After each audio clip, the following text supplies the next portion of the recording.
The moment Duke Adrian Vale handed Lady Constance his gloves, dirt-stained and reeking of earth, her scream could have shattered crystal. She recoiled as if he'd offered her a dead rat, her champagne flute hitting the marble with a crash that silenced the entire ballroom. Every eye turned, every mouth dropped, because the most powerful nobleman in 3 counties had just revealed he'd spent the last 6 hours scrubbing their toilets. You were the groundskeeper? She choked. Adrian smiled coldly. And you, Lady Constance, are exactly who I thought you were. Stay with me until the end. Comment your city below so I can see how far this story travels. Hit that like button. You won't believe what happens next. Adrian Vale had forgotten what silence felt like until he stood in it, 3 hours before dawn, staring at his reflection in a window that cost more than most men earned in a lifetime. The face looking back at him was tired, 32 years old, and already carved with the kind of weariness that had nothing to do with age. His jaw was sharp enough to cut glass, his eyes the color of winter seas, and his shoulders carried the weight of a duchy that had belonged to his family for 9 generations. He hated every inch of what he saw, not the face itself. Vanity had never been his sin. What he hated was knowing that this face, this title, this name was all anyone ever saw. Duke Adrian Vale, the most eligible bachelor in the realm, the man with coffers deep enough to drown in, the prize every mother wanted for her daughter, every merchant wanted to impress, every lesser noble wanted to befriend. No one wanted him. They wanted what he represented, and he was so goddamn tired of it. Your Grace, the carriage is ready. His valet, Thomas, appeared in the doorway like a ghost. The man had perfected the art of materializing exactly when needed and vanishing just as quickly.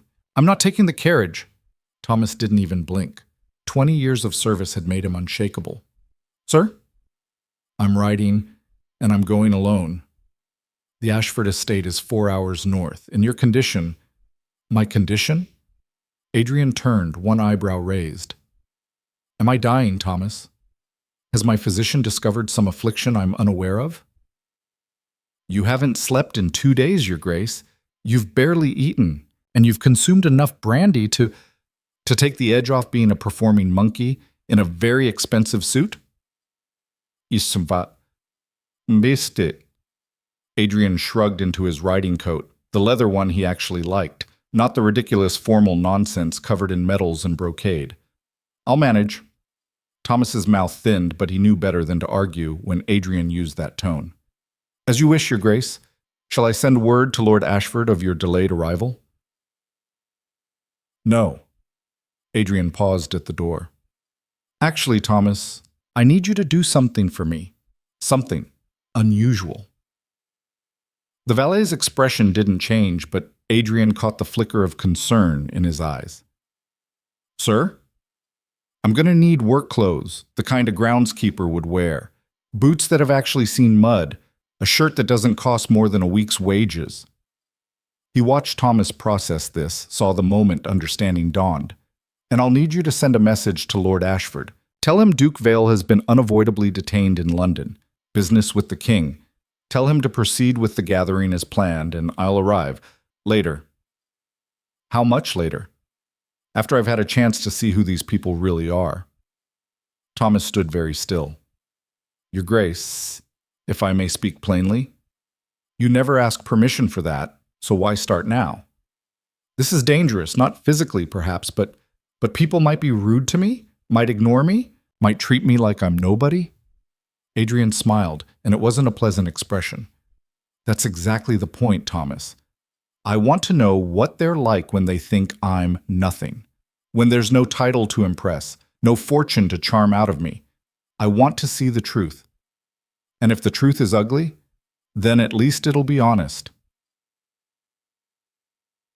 The Ashford estate sprawled across the countryside like a sleeping giant, all manicured lawns and ancient oak trees and enough marble statuary to stock a museum. Lord Ashford's country gatherings were legendary. 3 days of elaborate meals, garden parties, evening entertainments, and enough social maneuvering to make a battlefield look peaceful. It was also, conveniently, the kind of event where dozens of servants and temporary workers flooded in to manage the chaos. One more groundskeeper wouldn't raise an eyebrow.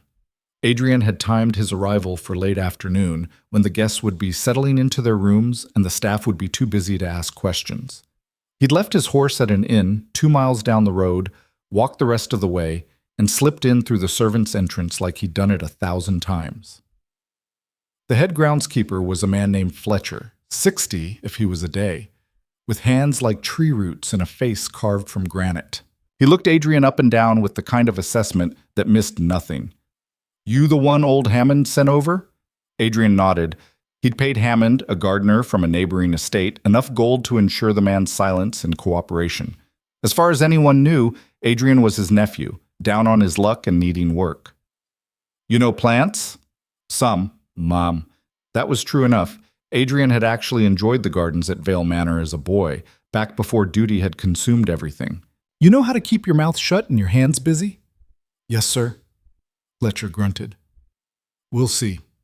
There's 60 guests arriving by tonight, and Lady Ashford wants the grounds looking like heaven itself. You'll start with the rose garden. Needs deadheading. After that, the fountain system's running slow. You know anything about water pumps?" "I can figure it out." "Then get to it. Meals in the kitchen, but not until the family's eaten." "You sleep in the groundskeeper's cottage with the others. Pays at the end of the week." Fletcher turned to leave, then paused. "And stay out of sight when the guests are about. They don't like being reminded that people actually work to keep this place running." Adrian felt something cold settle in his chest. "Understood." The rose garden was massive, easily an acre of carefully cultivated blooms in every shade imaginable. Adrian had been at it for less than an hour when the first carriages began arriving. He could hear them before he saw them. The clatter of wheels on gravel, the calls of footmen, the bright laughter of people who'd never worried about money a day in their lives. He stayed crouched between the rose bushes, shears in hand, methodically removing spent blooms while the parade of privilege rolled past. Absolutely divine, the entire West Wing has been renovated. "Did you hear about the Thornberry scandal? Apparently he's been 7 courses, minimum, and I heard the chef is from Paris." Voices drifted over the hedges, disembodied and careless. Adrian kept working. That was when he saw her. Lady Constance Whitmore. She swept across the lawn like she owned it, which, given that her family's fortune rivaled his own, wasn't far from the truth. 24 years old, beautiful in the calculated way of someone who'd spent their entire life perfecting the art of appearance. Her dress probably cost what Fletcher paid his entire crew for a month. She was also, according to every matchmaker in London, Adrian's most suitable match. She'd certainly made her interest clear enough. At the last 3 social events, she'd monopolized his time with conversation that managed to be both aggressively charming and utterly empty. She laughed at his jokes before he'd finished telling them. She agreed with every opinion he expressed. She was, in every technical sense, perfect, and he didn't believe a single word that came out of her mouth. "You there?" Adrian looked up. Constance was staring at him, one delicate hand shading her eyes against the afternoon sun. "Yes, my lady?" "Barge." "You miss." He kept his voice neutral, rougher than his usual cultured tone. "The roses in this section are wilting. Is no one paying attention?" She gestured impatiently at a bush that looked, to Adrian's eye, perfectly healthy. "I'll see to it, my lady." "See that you do. Lady Ashford specifically requested that the gardens be immaculate." She started to turn away, then paused. "And do try to stay out of sight during the party tonight. It's terribly distracting to have servants lurking about." She walked away without waiting for a response. Adrian stared at the perfectly healthy roses and felt something dark and bitter rise in his throat. This was the woman who'd spent the last 2 months batting her eyelashes at Duke Vale, who'd written him letters full of flowery prose about shared interests and meeting of minds. The same woman who'd just spoken to him like he was barely human. He went back to work with a violence that probably wasn't good for the roses. By the time the sun began its descent, Adrian had deadheaded 6 sections of roses, cleared debris from 3 fountains, repaired a broken trellis, and been invisible to approximately 40 aristocrats. Not ignored, invisible. There was a difference. Ignored meant they saw you and chose not to engage. Invisible meant they looked right through you, as if you were a particularly animate piece of furniture. He'd had a woman nearly run into him on the garden path, then apologized to the hedge instead of him. A group of young men had stood less than 5 feet away discussing their gambling debts while he trimmed the boxwoods, never once lowering their voices or acknowledging his presence. It was an education in exactly how little people with power saw those without it. "Oi, you're the new one, yeah?" Adrian turned to find a girl of maybe 16, red-faced and sweating in a maid's uniform. She was carrying a tray loaded with empty glasses, her arms shaking with the weight. "That's right. Fletcher says you're to help with the pavilion setup. They've moved the evening social outside." She jerked her head toward the east lawn. Apparently Lady Ashford changed her mind about the ballroom. Again. "Where do I—" "Just follow me, and move fast. We've got maybe an hour before they start coming out, and if everything's not perfect, she'll have someone's head. Maybe literally. I've never actually seen her fire anyone. But the stories—" The girl shuddered dramatically. Adrian followed her across the grounds, past the main house with its glowing windows and sounds of refined conversation, to where the pavilion stood, an enormous temporary structure of white silk and carved wooden posts. What followed was 2 hours of the most physically demanding work Adrian had done in years. Moving chairs, securing tent poles, hauling tables, arranging flowers, setting up the lighting system that involved more candles than should be legal in a silk structure. His shoulders screamed, his back ached. His hands, unused to this kind of labor, blistered and bled. And through it all, the guests began trickling out in their evening finery, settling into the chairs he'd just positioned, admiring the flowers he'd just arranged, completely oblivious to the small army of people who'd made it all possible. "Excuse me." Adrian looked up from the candle he was lighting to find Lord Markham, a portly man in his 50s, gesturing irritably. "This chair is wobbly. Replace it. Not, could you, or would you mind?" Just a command, delivered to someone who existed only to serve. "Right away, sir." Adrian swapped the chair, tested it, got a dismissive nod in return. The evening wore on. He became a shadow moving among them, lighting candles, removing empty glasses, blending into the background of their carefully orchestrated entertainment. He heard snatches of conversation, gossip about people he knew, speculation about marriages and fortunes, complaints about weather and servants, and the minor inconveniences of tremendous wealth. Not once did anyone thank him. Not once did anyone ask his name. "More wine here. These roses are dropping petals on my dress. Remove them. Where is the— Oh, you there, yes, you. Bring me a shawl, I'm cold." Commands, demands, complaints. Never a please. Never a recognition that he was a person, not a convenience. And then he saw Constance again. She was holding court in the center of the pavilion, surrounded by admirers, her laugh carrying across the crowd like wind chimes. She looked radiant, animated, everything a society lady should be. "Absolutely dying to see the Duke," she was saying. "I heard he was delayed in London, some business with His Majesty. So disappointing. I was rather hoping—" She caught herself, smiled coyly. "Well, one shouldn't presume, should one?" "Oh, come now, Constance," Sadar, another young woman teased. "Everyone knows Duke Vale is positively smitten with you. My mother says it's only a matter of time before he proposes." Constance's smile widened. "He's a very eligible gentleman, quite accomplished, and one does admire the Vale fortune. I mean, the Vale family." She corrected herself with a little laugh. "Their history, their standing." Adrian felt his jaw clench. "Though between us," Constance lowered her voice, though not enough. "He can be terribly serious, always going on about duty and responsibility.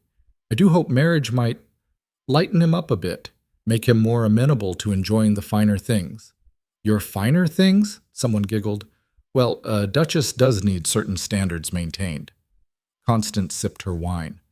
"But I'm confident we'd reach an understanding. Men are quite manageable once you know which levers to pull."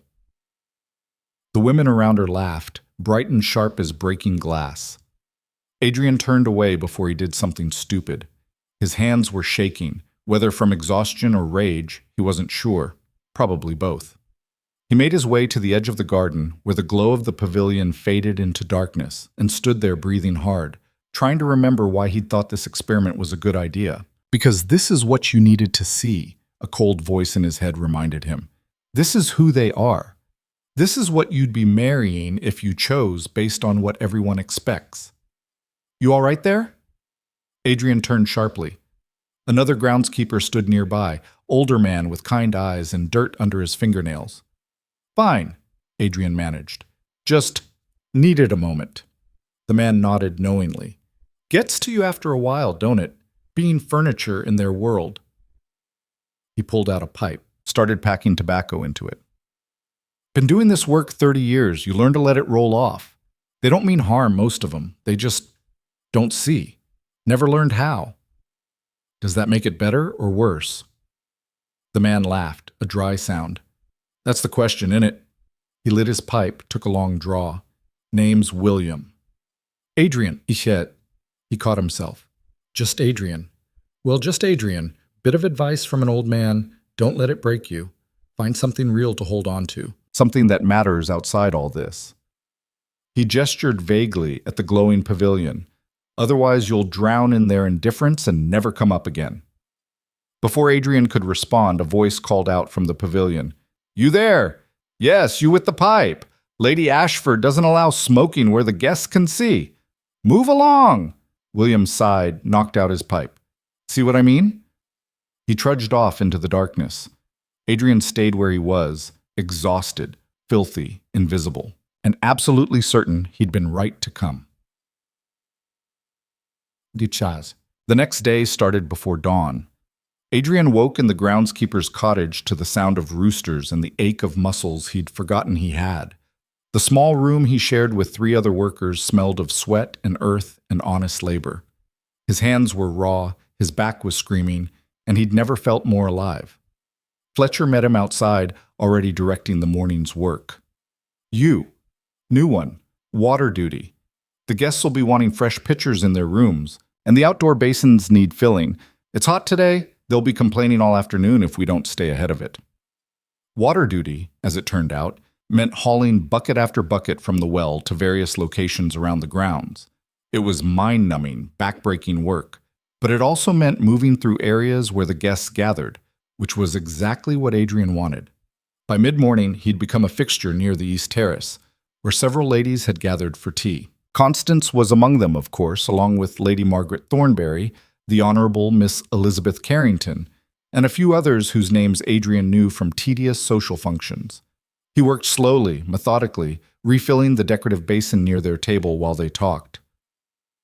Heard the Duke might not even attend, Margaret was saying, disappointment evident in her voice. What a waste of an opportunity. Oh, he'll come, Constance said confidently. Men like Duke Vale take their social obligations seriously. It's part of what makes him so suitable. The way she said the word made Adrian's skin crawl. Suitable for what? Elizabeth asked archly.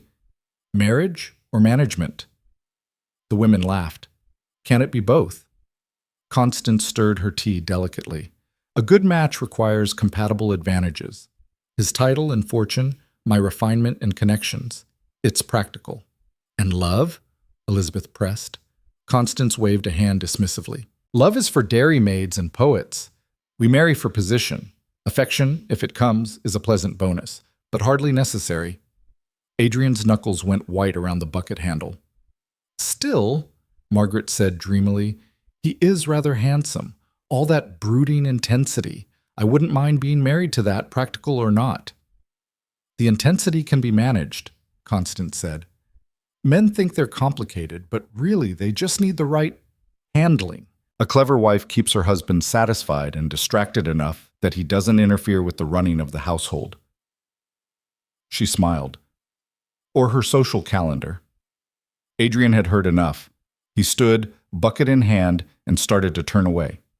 You there! Groundskeeper! He froze. Constance was looking directly at him, her pretty face arranged in an expression of delicate annoyance. This water basin is filthy. There are leaves floating in it. How do you expect us to enjoy our tea with such unsightly maintenance? Adrian looked at the basin he'd literally just filled with fresh water. There was a single leaf, probably blown in within the last 30 seconds. I'll take care of it, my lady. See that you do. Standards exist for a reason. She turned back to her companions as if he'd already disappeared. Now, where were we? Ah, yes, the Duke. He cleaned the basin, slowly, thoroughly. While they discussed him like a prize horse they were considering purchasing, when he finally walked away, his hands were shaking again. The afternoon brought a new torment, the lawn games. Lord Ashford had organized an elaborate croquet tournament, complete with prizes and betting. The guests turned out in force, the men in light linen suits, the women in summer dresses that probably cost more than Adrian paid his entire household staff in a year. Adrian's job was to retrieve wayward balls and reset the wickets between rounds, which meant crawling around on his hands and knees while they played above him, literally and figuratively. Oh, for heaven's sake, I've hit it into the roses again. Adrian jogged over to where a young man stood, pointing irritably at the bushes. He found the ball easily, brought it back. No thank you, no acknowledgement. The man just snatched it and returned to his game. Honestly, these groundskeepers are useless, someone complained loudly. The lawn is uneven. I demand they relay it properly. In the middle of a game? Another voice laughed. You're hilarious. Thornberry, I'm serious. What are we paying them for if not to maintain proper playing conditions? Adrian crouched by a wicket, making minute adjustments no one would even notice, felt heat rise in his face. He wanted to stand up, to tell them exactly who he was and watch their faces drain of color. Wanted to strip away the disguise and the test and the whole damn experiment, but he didn't, because if he did, he'd never know. Never see the full truth of who these people were when they thought no one important was watching. Excuse me. The voice was different, softer, actually directed at him rather than about him. Adrian looked up to find a woman he didn't recognize standing a few feet away. She was younger than the others, mid-20s perhaps, wearing a dress that was nice but noticeably less extravagant than her peers. Her dark hair was coming loose from its pins, and she carried herself with none of the practiced grace of the other ladies. She held out a handkerchief. You're bleeding. Adrian glanced down at his hands. She was right. The blisters had broken, and blood was smearing the croquet ball he held. He didn't know what to say. The concern in her voice had caught him completely off guard. Here. She pressed the handkerchief into his hand. It's clean. You should wrap it until you can properly bandage it. I can't take your... Yes, you can? I have others. She smiled, and it transformed her entire face. Nothing calculated about it, nothing performative, just genuine warmth. What's your name? Adrian. The truth slipped out before he could stop it. Lydia, she said. Lydia Hart. I'm supposed to be playing croquet, but I'm terrible at it, and everyone knows it, so they won't miss me if I take a break. She glanced back at the game, where no one had even noticed her absence. Do you work here regularly, Adrian? Just for the gathering, miss. Ah. She sat down on the grass beside him, apparently unconcerned about her dress. The other women would have fainted. That must be exhausting. I've been here less than a day, and I'm already tired of smiling. A surprised laugh escaped him. You're a guest? Technically, my cousin is married to Lord Ashford's nephew, and she insisted I attend. Said I spend too much time alone with my books. Lydia pulled a blade of grass, studied it. She's not wrong, but honestly, books are better company than most people I've met here. What kind of books? Her face lit up. Everything.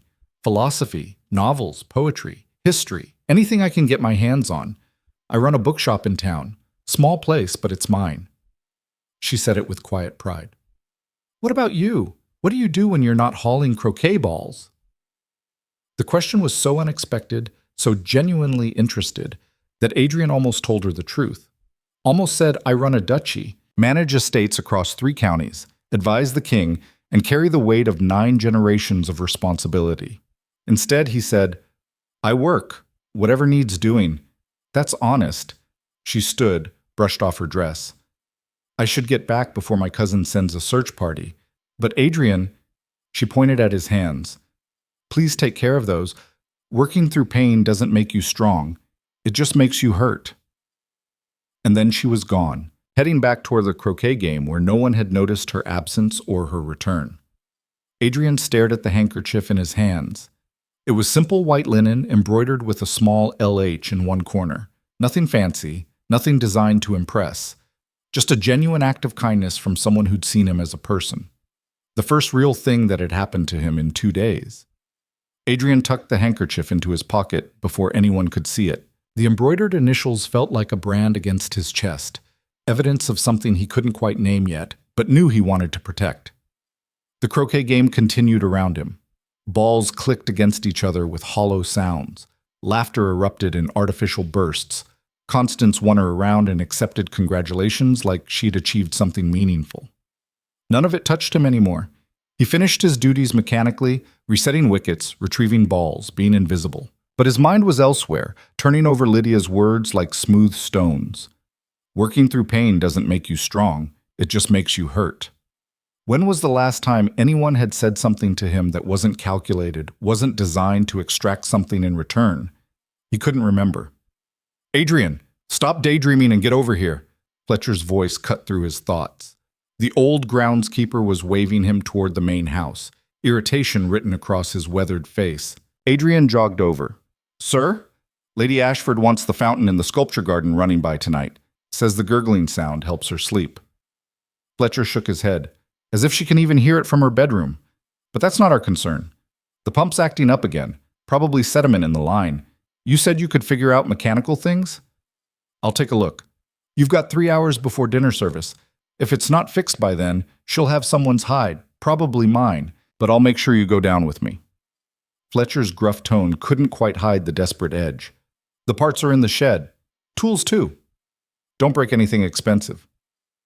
The fountain in question was a massive marble monstrosity featuring 3 cherubs pouring water from urns. Adrian had always found it grotesque, but Lady Ashford apparently considered it the height of sophistication. The pump house was a small stone structure, half buried behind a hedge, dank and full of spiders.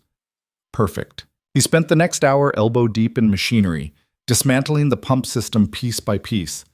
The problem was exactly what Fletcher had guessed: sediment blocking the intake valve. Simple fix, but time-consuming. Adrian worked with methodical precision, his mind still half occupied with thoughts of dark hair coming loose from pins and genuine smiles. "Is someone in there?" He froze. That voice. Lydia appeared in the doorway, silhouetted against the afternoon light. She had to duck to fit through the low entrance, and when she straightened, her eyes took a moment to adjust to the dimness. "Adrian?" She sounded surprised. "What are you doing in here?" "Fixing the pump." He gestured at the disassembled machinery around him. "What are you doing in here?" "Hiding." She said it without shame, actually smiled. "The ladies are having tea and discussing engagement rings. I pretended to have a headache, but my cousin will come looking eventually, so I needed somewhere she wouldn't think to search." She looked around the cramped, dirty space. "This is perfect. You're hiding in a pump house. You're covered in grease and spider webs. Fair point." Adrian found himself smiling back. "You're welcome to stay. I won't tell." "Thank you." She settled onto an old crate, arranged her skirts with practical efficiency rather than the elaborate fussing he'd seen from other women. "How are your hands?" He held them up. She'd been right to insist on the handkerchief. The bleeding had stopped, and the fabric had protected the worst of the blisters. "Better. Thank you for... Don't thank me for basic human decency." She cut him off, but gently. "That's a terribly low bar. You'd be surprised how many people don't clear it." Something flickered across her face. Understanding, maybe, or recognition. "You're not wrong." She was quiet for a moment, watching him work. "Can I ask you something?" "Sure." "Why are you here? I mean," she gestured vaguely. "You don't talk like the other groundskeepers. You don't carry yourself like someone used to this kind of work. And your hands, she nodded toward them. "Those blisters are fresh. This isn't what you normally do." Adrian's hands stilled on the wrench. He should have expected this. Lydia was observant in a way that had nothing to do with social calculation and everything to do with actually paying attention. "I needed the work," he said finally. "Not a lie, exactly. Just not the whole truth." "No, you didn't." She said it calmly as a statement of fact rather than an accusation. People who need work don't have your posture. Don't use words like monstrosity under their breath when they look at expensive statues. Her eyes were steady on his. So I'll ask again, why are you really here? He could lie, should lie. The whole experiment depended on maintaining the illusion. But looking at her, at the genuine curiosity in her expression, the complete lack of judgment, he found he didn't want to. I'm conducting an experiment, he said slowly, testing a theory about human nature. What kind of theory? That people show their true character when there's no advantage to kindness, when they think you can't do anything for them. He set down the wrench, met her eyes. That most people, given the chance, will treat you like you're less than human if they think you're beneath them. Lydia absorbed this without flinching. And what have you learned so far? That I was right, mostly. He paused. Until you. A blush crept across her cheeks, but she didn't look away. I'm not special. I see people. Actually see them. It's not difficult. You'd be amazed how rare that is. No, she said quietly. I wouldn't. I grew up poor, Adrian. Only got the bookshop because my uncle died and left it to me. Before that, I was a shop girl, a maid, invisible in all the ways you're describing. Her voice carried old pain, carefully controlled. I know exactly what it's like to be treated like furniture. So no, I'm not surprised at all that these people, she gestured toward the main house, can't see past their own reflections. Then why come to this gathering? Why surround yourself with them? My cousin Margaret means well. She thinks if I just attend enough social events, I'll improve my station or some such nonsense. Find a husband with money, leave the shop behind. Lydia laughed, bitter. She doesn't understand that I like my life, that I chose it, that not everyone wants to climb into a gilded cage just because the bars are prettier than poverty. Adrian stared at her. You'd rather run a bookshop than marry into wealth? Every single day of my life. She said it with absolute conviction. Wealth without freedom is just a more comfortable prison. At least in my shop, I'm my own person. I choose what I read, what I sell, who I talk to. No one tells me to smile more or speak less or stop having opinions. Her eyes flashed. These women out there, the ones discussing engagement rings like they're planning their own executions. They're trading themselves for security. And maybe that works for some people, but I'd rather be poor and free than rich and caged. Something in Adrian's chest cracked open. All his life, he'd been surrounded by people who wanted what he had, who would have sold their souls for his title, his wealth, his position. And here was someone who'd reject it all without a second thought. You're remarkable, he said before he could stop himself. Lydia blinked, startled. I'm practical. No, you're remarkable. He stood up, suddenly aware of how small the space was, how close they were standing. Everyone else out there is performing, playing roles they think they're supposed to play. But you're just real. Being real is easier than pretending. But her voice had gone soft, less exhausting. Is it? Because from where I'm standing, being real in a world that rewards performance seems like the bravest thing a person can do. They stood there in the dim pump house, covered in dust and shadows, and Adrian felt more seen than he had in years. Not as Duke Vale, not as a title or a fortune or a carefully maintained reputation, just as himself. Adrian, Lydia, where are you? The spell shattered. Lydia's cousin's voice echoed across the gardens, sharp with irritation. That's Margaret, Lydia said, something like resignation crossing her face. I should go, Adrian finished, before she finds you in a pump house with a groundskeeper. That would probably ruin your reputation beyond repair. I don't care about my reputation, but your cousin does. He gestured toward the door. Go. I'll finish up here. She hesitated, then pulled something from her pocket, a small calling card. My shop, Hart's Books, on Market Street. If you're ever in town and need somewhere quiet to exist, you're welcome there. No performance required. She pressed it into his hand and was gone before he could respond, slipping out of the pump house like a shadow. Adrian stood there holding the card, his heart doing something complicated and dangerous in his chest. This was a problem, a significant problem, because he'd come here to prove that people were shallow and calculating when given the chance, to confirm his cynicism, to justify his exhaustion with the world he inhabited. Instead, he'd found the exact opposite, and he had no idea what to do with that. The fountain pump suddenly seemed monumentally unimportant. He finished the repairs anyway, working on autopilot while his mind raced. The whole experiment was compromised now. He couldn't see any of these people objectively anymore because he'd met Lydia, and she'd reset his entire framework for understanding human nature. One genuine person shouldn't change everything. But it did. By the time he'd gotten the fountain running and cleaned himself up, evening was falling. The guests were gathering for dinner. Another elaborate affair that would keep the serving staff running until midnight. Adrian's job for the evening was to maintain the garden lights, keeping oil lamps filled, candles lit, ensuring the pathways stayed visible as darkness fell. More invisible labor while the visible people enjoyed themselves. He was refilling a lamp near the terrace when he heard his own name. Duke Vale's absence is extremely disappointing. Bospaciti oats.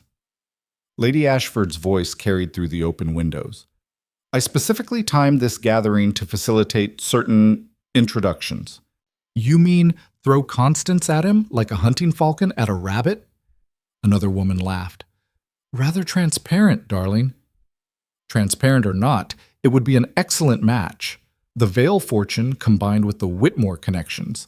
Think of the influence. Adrian's jaw clenched. Assuming he's interested, a male voice chimed in. Duke Vale's been rather resistant to marriage proposals. Some say he's too particular. Others say he's simply not interested in women at all. Don't be ridiculous, Lady Ashford snapped. He's just cautious. Sensible for a man in his position. Too many fortune hunters circling. Like Constance? Constance is hardly a fortune hunter. She has her own money. What she wants is the title, the power. And honestly, who can blame her? Being a duchess opens doors that money alone can't. The conversation devolved into speculation about Adrian's preferences, his prospects, his suitability for various young ladies of quality. They discussed him like a prize horse at auction, listing his attributes and flaws with clinical detachment. Not once did anyone mention what kind of person he was. Not once did it seem to matter. Adrian finished with the lamp and moved to the next one, anger simmering in his gut. This was what waited for him when he dropped the disguise. This reduction to assets and advantages, to strategic value rather than human worth. The groundskeeper's doing a decent job, at least. Adrian glanced up. Fletcher stood nearby, surveying the lit pathways with critical approval. Garden looks good, the old man continued. Fountains running. You're faster than I expected and more competent. Where'd you learn pump mechanics? Here and there. Adrian kept his voice neutral. Picked things up as I went.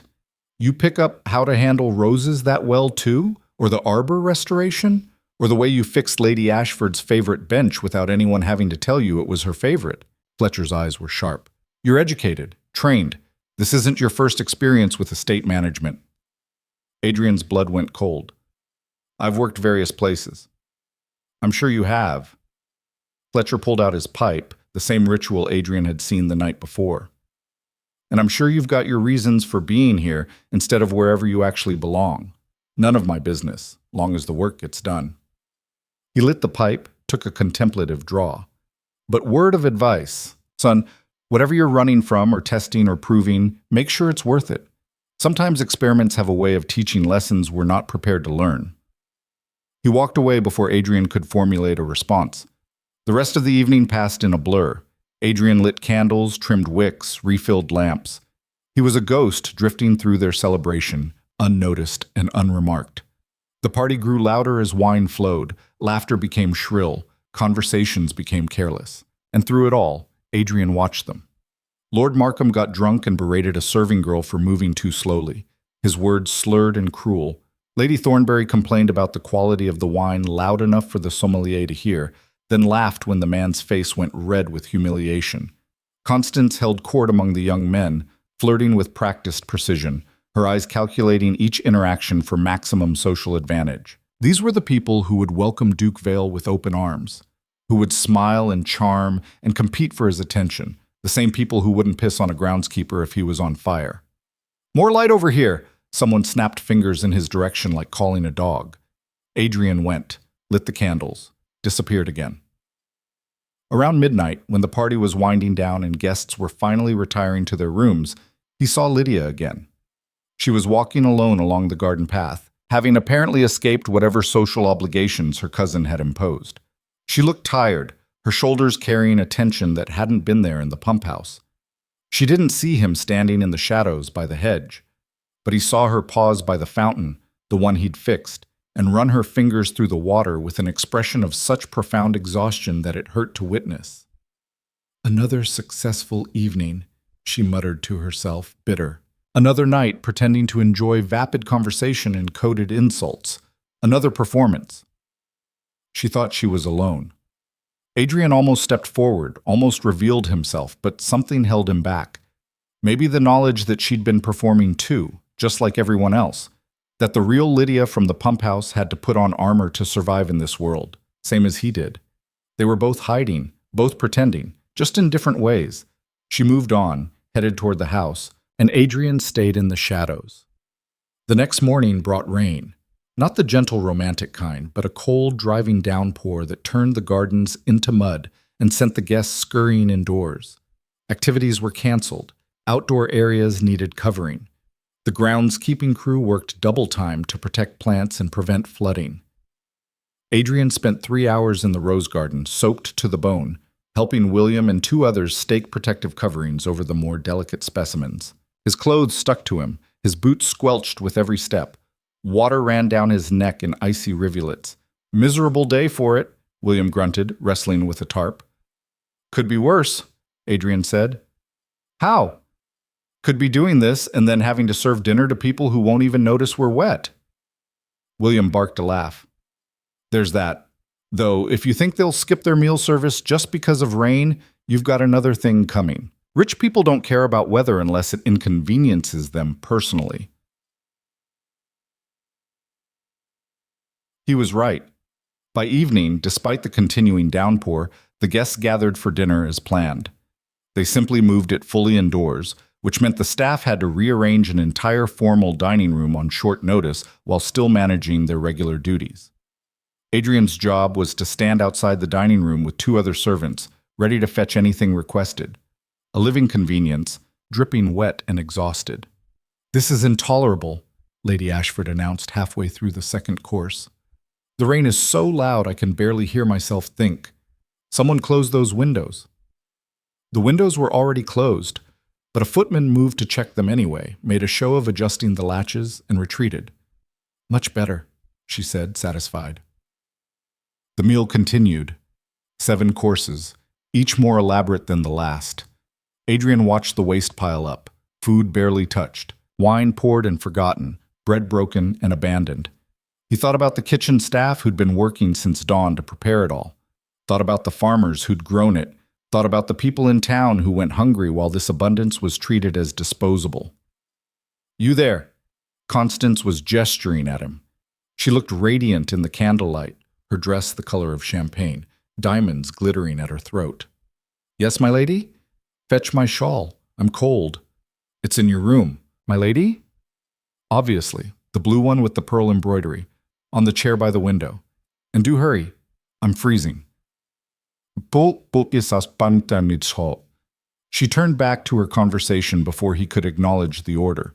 Adrian headed upstairs, dripping water on marble floors, leaving a trail like breadcrumbs. He found the guest wing easily. He'd designed parts of it himself when Lord Ashford had consulted him on renovations years ago. Constance's room was marked by a card on the door. The shawl was exactly where she'd said, draped over a velvet chair worth more than most people's annual income. Adrian grabbed it and turned to leave, then stopped. On her vanity sat a letter, partially visible beneath a jewelry box. The handwriting was unmistakably his own, formal, precise. He'd written it 2 weeks ago in response to one of her flowery notes. Curiosity warred with better judgment. Curiosity won. He moved closer, just enough to read without touching. The letter was opened, crumpled slightly and covered in annotations. His own words circled, underlined, analyzed. In the margins, Constance had written notes in a different hand. Reference to literature. Research relevant authors for next letter. Mentioned political reform. Find talking points that align. Avoid actual opinions. Values, duty/responsibility. Use this. Appeal to legacy. And at the bottom, in bold underscoring, fortune estimated at £150,000 annually. Title grants voting rights plus royal favor. Marriage would position father for ministerial appointment. Priority target. Adrian felt something dark and cold settle in his stomach. It was all there. The calculated campaign. The strategic targeting. Every conversation they'd had. Every letter she'd written reduced to tactical manipulation. He wasn't a person to her. He was a conquest. A means to an end. The shawl felt heavy in his hands. He brought it back down to the dining room, handed it to Constance without a word. She wrapped it around her shoulders, dismissed him with a flick of her fingers, never even looked at his face. And Adrian realized with crystalline clarity that if he revealed himself now, if he walked into this room as Duke Vale, she would greet him with that perfect smile and calculated charm, and he would spend the rest of his life wondering which version was real. Except he already knew. Neither was real. She was a performance built on a performance, all the way down. The evening finally ended. Guests retired, staff cleaned up. Adrian helped carry plates to the kitchen, scrubbed tables, put away chairs. Mindless physical labor that kept his hands busy while his mind churned. He'd gotten what he came for. Proof. Evidence. Confirmation that his cynicism was justified. So why did he feel hollowed out instead of vindicated? "You look like someone killed your dog." Adrian turned to find William leaning against the doorframe, still damp from the rain, holding 2 cups of something that smelled like cheap whiskey. "Don't have a dog," Adrian said. "Then you look like someone killed your neighbor's dog and you had to help bury it." William held out one of the cups. "Drink. You've earned it." Adrian took it. The whiskey burned going down, cheap and harsh and honest. "What are you really doing here, son?" William asked after a moment. "And don't give me that needed work story. I've been doing this job for 30 years. I know when someone's slumming." Would you believe me if I said I was trying to understand people? Understand them how? What they're like when they think no one's watching, when there's no advantage to kindness. William studied him over the rim of his cup. "And what have you learned?" "That most people are exactly as shallow and cruel as I suspected." Adrian drained the rest of his whiskey. Present company excluded. "Don't count me out too fast. I've got my own selfish reasons for being decent." William refilled both cups from a flask he pulled from his pocket. "My daughter works in service. Different estate, but same world. Every time I'm tempted to be an ass to someone, I think about some other butler or groundskeeper treating her the way I'm about to treat whoever's in front of me." He shrugged. "Enlightened self-interest, not heroic. Still better than what I've seen from them." Adrian gestured vaguely toward where the guests slept in their expensive beds. "True enough." William was quiet for a moment. "But you said most people. That mean you found an exception?" Lydia's face flashed through his mind, the genuine smile, the calling card pressed into his hand. No performance required. "Maybe," Adrian admitted. "Then you learned something valuable." William clapped him on the shoulder. "Most people are garbage when given the chance. But the ones who aren't, they're worth holding on to, worth protecting, because they're rare as diamonds and twice as valuable." He left Adrian alone with the whiskey and the weight of unexpected wisdom. The rain continued through the night and into the next day. The guests grew restless, confined indoors, their entertainment options limited, tempers frayed, demands multiplied. The staff bore the brunt of aristocratic cabin fever. Adrian was hauling firewood to various rooms when he literally ran into Lydia in the hallway. "Sorry, Adrian." She smiled, and it was like sunlight breaking through clouds. "You're soaked again. Occupational hazard." He set down the wood. "Are you all right? You look—" He caught himself. "Sorry, not my business." "No, it's—" She glanced around, checking for observers, then lowered her voice. "Can I be honest? Please, I hate it here. The words came out in a rush. I hate the conversations. I hate the performative politeness. I hate watching people be casually cruel and pretend it's sophistication. My cousin keeps introducing me to eligible gentlemen who look at me like I'm livestock at market. And I can't leave because she arranged everything and she'd be heartbroken.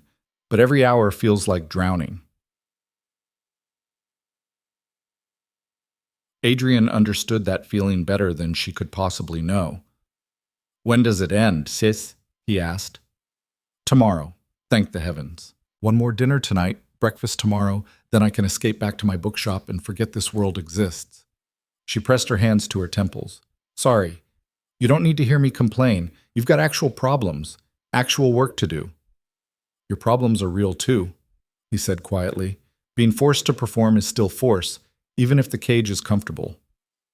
She looked at him then, really looked at him, and something shifted in her expression, recognition maybe, or understanding. Who are you? She asked softly. Really? Before Adrian could answer, footsteps echoed down the hall. Lydia stepped back quickly, reinstating the appropriate distance between servant and guest. Lady Thornberry swept past without acknowledging either of them. When she was gone, Lydia turned back to Adrian, but the moment had passed. Whatever she'd been about to say, whatever question she'd been forming, died unspoken. I should go, she said instead. My cousin will be looking for me. Lydia, your calling card, she said quickly. If you ever use it, the shop, I mean, come to the back entrance. The front is for customers, but the back is for... She hesitated. Friends, people who matter. Then she was gone, leaving Adrian standing in the hallway holding firewood and the fragmenting remains of his carefully constructed experiment. That evening brought the final formal dinner. Lord Ashford had pulled out all the stops, imported delicacies, rare wines, elaborate presentations. It was excess as performance art. Adrian worked the edges of the room, maintaining candles, removing empty glasses, being furniture. And he watched Constance laugh at jokes that weren't funny and agree with opinions she couldn't possibly hold. Watched Lord Markham belittle a footman for serving from the wrong side. Watched Lady Thornberry send back perfectly good wine 3 times just to assert dominance. Watched Lydia sit quiet and tense, participating minimally, her eyes distant like she was already planning her escape. A toast! Lord Ashford stood, glass raised. To absent friends, particularly Duke Vale, whose business with His Majesty has regrettably prevented his attendance. May his next visit find us all in such excellent spirits. The assembled guests raised their glasses. Constance's smile was particularly bright. Adrian felt sick. This was his life. This was his world. These people, this performance, this endless theater of status and calculation. And suddenly he couldn't do it anymore. Couldn't go back to being Duke Vale and pretending he hadn't seen what he'd seen. Couldn't smile at Constance knowing she'd literally annotated his letters like military intelligence. Couldn't shake hands with Lord Markham knowing the man treated servants like they were subhuman. Couldn't unknow what he now knew. The dinner ended. Guests filtered out to the drawing room for after-dinner drinks and cards. Adrian helped clear dishes, his mind made up. He was going to do something supremely stupid. He was going to tell Lydia the truth. Not as a confession or an explanation or a justification, just as an offering. She'd shown him honesty when everyone else showed masks. The least he could do was return the favor. He found her an hour later on the terrace, standing alone in the darkness, watching rain fall in silver sheets. You're going to catch cold out here, he said. She didn't turn around. Worth it for the silence. Adrian moved to stand beside her, close enough that their shoulders almost touched. I need to tell you something, and you're probably going to be angry. Now she did turn. What? I lied to you. Not directly, but by omission. When you asked why I was here, he took a breath. I'm not just some groundskeeper testing theories about human nature. I'm Duke Adrian Vale, she finished quietly. The world stopped. You knew? His voice came out strangled. I suspected from the beginning. Confirmed it this morning when I saw you adjusting the fountain and telling Fletcher how the original architect would have designed the water pressure differently. She smiled sadly. Only someone who'd worked with that architect would know that. And Lord Ashford commissioned you for the renovations 5 years ago. Adrian felt like the ground had disappeared beneath him. Why didn't you say anything? Because you clearly didn't want to be Duke Vale right then. You wanted to be Adrian. She turned back to the rain. And honestly, Adrian is better company. I deceived you. You disguised yourself. There's a difference. She was quiet for a moment. Did you learn what you wanted to learn? That people are mostly terrible when they think there's no consequence to cruelty? Yes. He laughed, bitter. That the woman everyone expects me to marry has literally been treating me like a military campaign objective? Absolutely. Constance. Not a question. You knew about that too? I heard her talking to the other ladies. She's very, strategic. Lydia's tone made it clear what she thought of that. Are you going to marry her? I'd rather set myself on fire. That seems extreme. You haven't read her annotated analysis of my correspondence. Lydia actually laughed at that, surprised and genuine. Then her expression sobered. What are you going to do now? Go back to being Duke Vale and pretend this never happened? I don't know. And that was the terrifying truth. I can't unknow what I've seen. Can't go back to smiling at people I now know are empty all the way through. Can't... He stopped, the words catching. I can't pretend I didn't meet you. She went very still.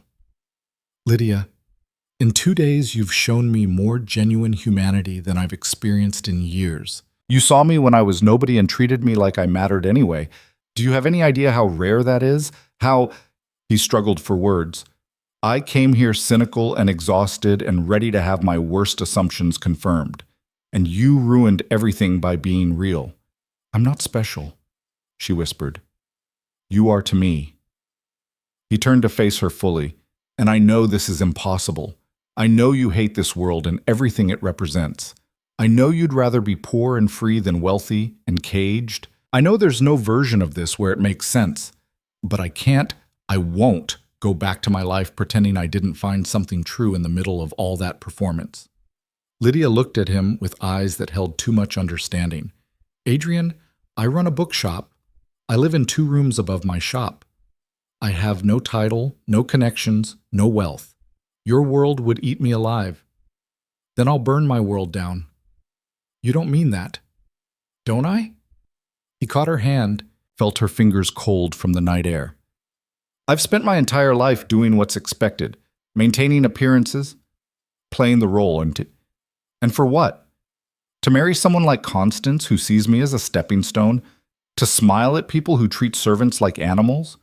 To die slowly in a cage made of gold and obligation? People depend on you. People depend on the title, the position, not me personally. He squeezed her hand.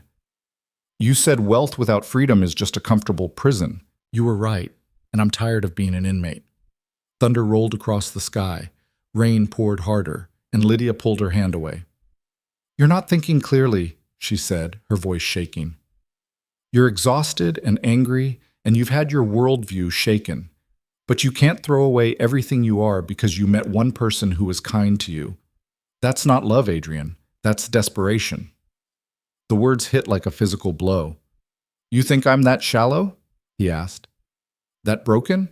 I think you're human. I think you're hurting. And I think you're looking for a way out of a life you hate. And I happen to be conveniently there. Her eyes glistened. But I won't be your escape route. I won't be the fantasy you use to avoid dealing with your reality. That's not what this is, isn't it? She stepped back. Be honest, Your Grace. If we'd met at a ball, if I'd been just another lady in a fancy dress, would you have looked twice at me? Or is the appeal specifically that I'm outside your world? That I represent freedom from obligation? Adrian opened his mouth to argue, then stopped. Because she wasn't entirely wrong. Part of what drew him to her was exactly that. She was different. Separate from the world that suffocated him. A glimpse of something beyond the cage. But that wasn't all of it. Couldn't be all of it. Could it? I don't know, he admitted finally. Maybe you're right. Maybe I'm just desperate for anything that feels real. He met her eyes. But that doesn't make what I feel less true. No, she agreed softly. It just makes it more complicated. They stood there in the rain, two people from different worlds, connected by something neither fully understood. Come to my shop, Lydia said finally. In a month. Not tomorrow, not next week. A month. Give yourself time to get back to your life, to remember who Duke Vale actually is. And if you still want to see me, if this isn't just rebellion against a life you hate, then come. Back entrance. I'll make tea, and we'll talk like real people, and we'll figure out if this is something or just two people having a moment in a pump house, Adrian finished. Exactly. And if I don't come? She smiled, sad and understanding. Then you'll have your answer. And so will I. Before Adrian could respond, before he could argue or agree or do anything, she turned and walked back into the house, leaving him alone on the terrace with the rain and the ruins of his careful experiment. He'd come here to prove people were terrible. Instead, he'd found someone who made him question everything he thought he knew, about the world, about himself, about what actually mattered. And he had absolutely no idea what to do with that. Adrian stood in the rain long after she'd gone, water streaming down his face like tears he was too stubborn to shed. His clothes were soaked through. His hands were numb. And somewhere in his chest, something that had been carefully locked away for years was breaking open whether he wanted it to or not. A month. She'd given him a month to figure out if this was real or just desperate rebellion against a life that was slowly killing him. The problem was, he already knew the answer. Had known it the moment she'd offered him that handkerchief with genuine concern in her eyes. Had known it when she'd hidden in a pump house rather than discuss engagement rings. Had known it when she'd looked at him on the terrace and seen past the title to the man underneath. But knowing and proving were different things. He went back inside through the servant's entrance, dripping water on floors he'd helped clean earlier. The kitchen was empty now, dark except for banked coals in the massive stove. Somewhere upstairs, the guests would be retiring to their expensive rooms, sleeping in beds that cost more than most people earned in a lifetime. Tomorrow morning he'd reveal himself. Resume being Duke Vale. Thank Lord Ashford for his hospitality and apologize for the delayed arrival. Smile at Constance and pretend he hadn't read her tactical analysis of their courtship. Return to London and the endless obligations that waited there like patient predators. The thought made him want to break something. Instead, he climbed the stairs to the groundskeeper's cottage where he'd been sleeping, stripped off his wet clothes, and lay in the narrow bed staring at the ceiling. In the morning, everything would change. He just wasn't sure if that change would destroy him or save him. Dawn came too early and too bright. The rain had stopped, leaving the world washed clean and glittering with water. Adrian woke to Fletcher shaking his shoulder, the old groundskeeper's face creased with something between concern and irritation. Lord Ashford wants to see you. Now. Adrian's stomach dropped. Why? Didn't say, but he's in his study, and he's got that look. Fletcher stepped back. Whatever you did, son, I hope it was worth it. Adrian dressed quickly, his mind racing through possibilities.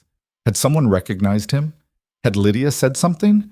Had his cover been blown in some way he hadn't anticipated? He made his way to the main house, past servants preparing breakfast, through hallways he knew too well from his role in designing them.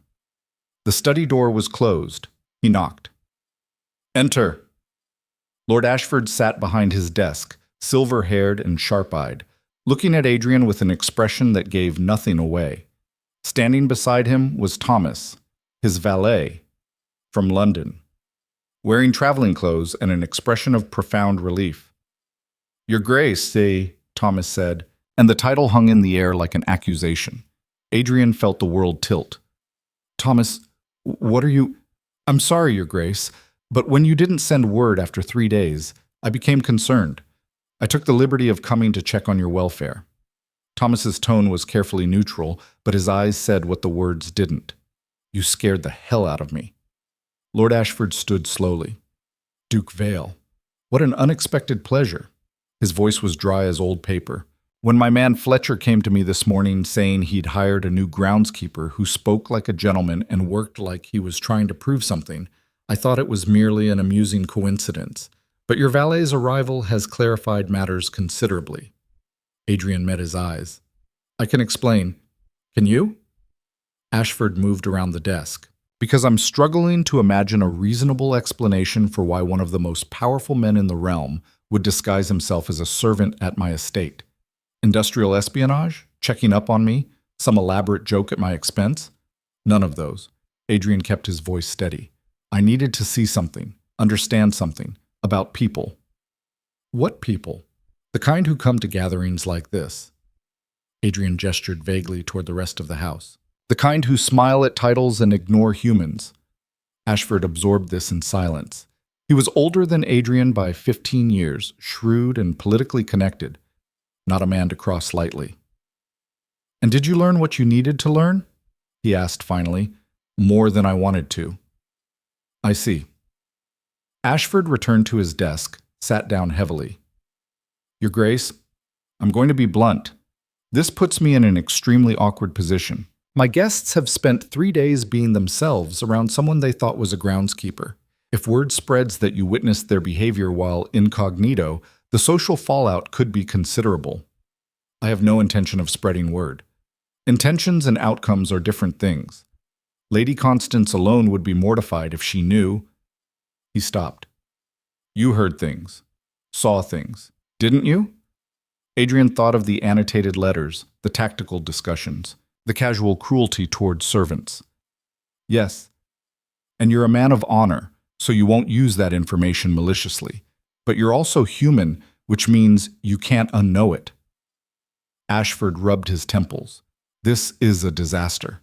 It doesn't have to be. Adrian moved closer. I reveal myself, apologize for the deception, claim I arrived early and wanted to see the gardens from a worker's perspective. Eccentric behavior from an eccentric duke. Your guests will gossip for a week, then move on to the next scandal. And Lady Constance? We'll have to accept that I'm even stranger than she thought. Adrian's voice was flat, though I suspect her interest is mercenary enough that it won't matter. Thomas made a small sound, quickly suppressed.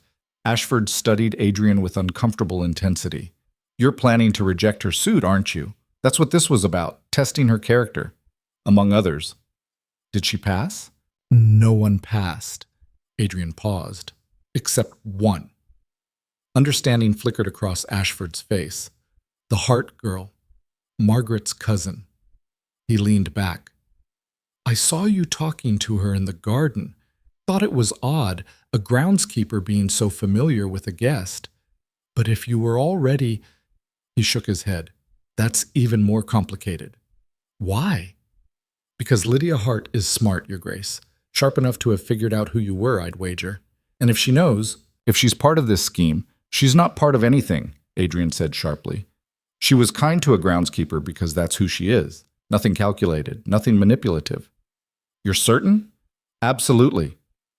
Ashford's expression softened slightly. Then you found something rare, Your Grace, but rare doesn't mean viable.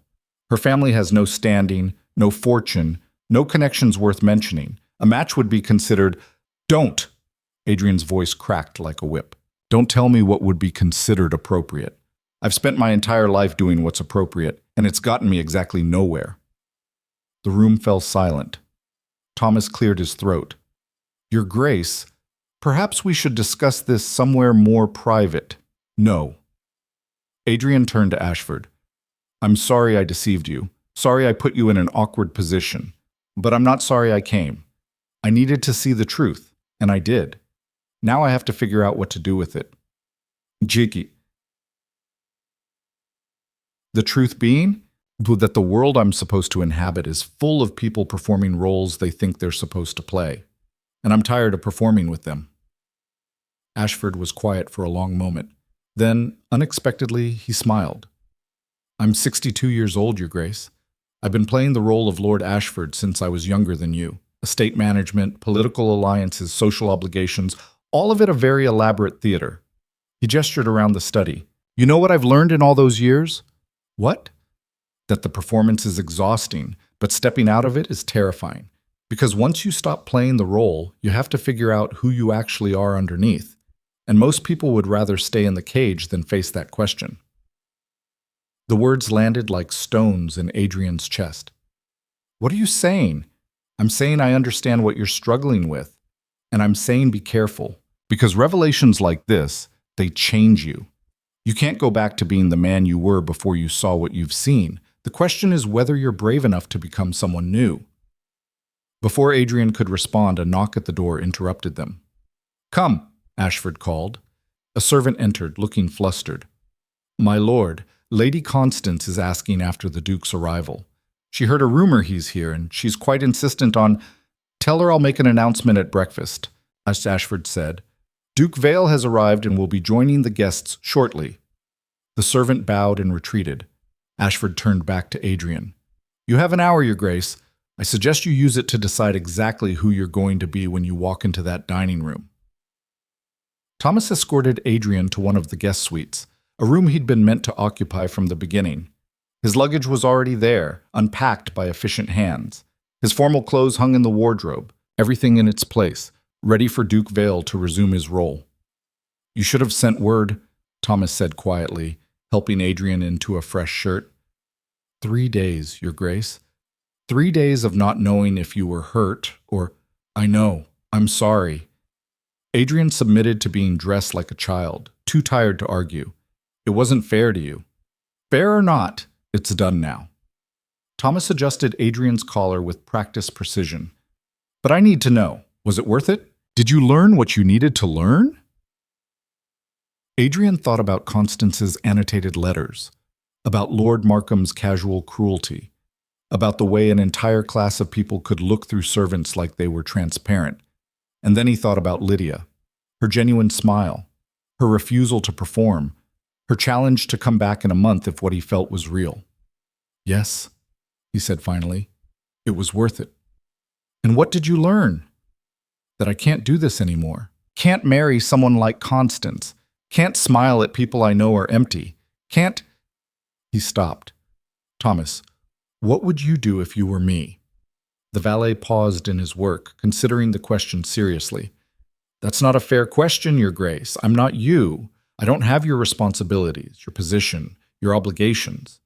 But if you did?" Thomas met his eyes in the mirror. "I'd ask myself what kind of man I wanted to be. And then I'd have the courage to actually become that man, regardless of what anyone else thought."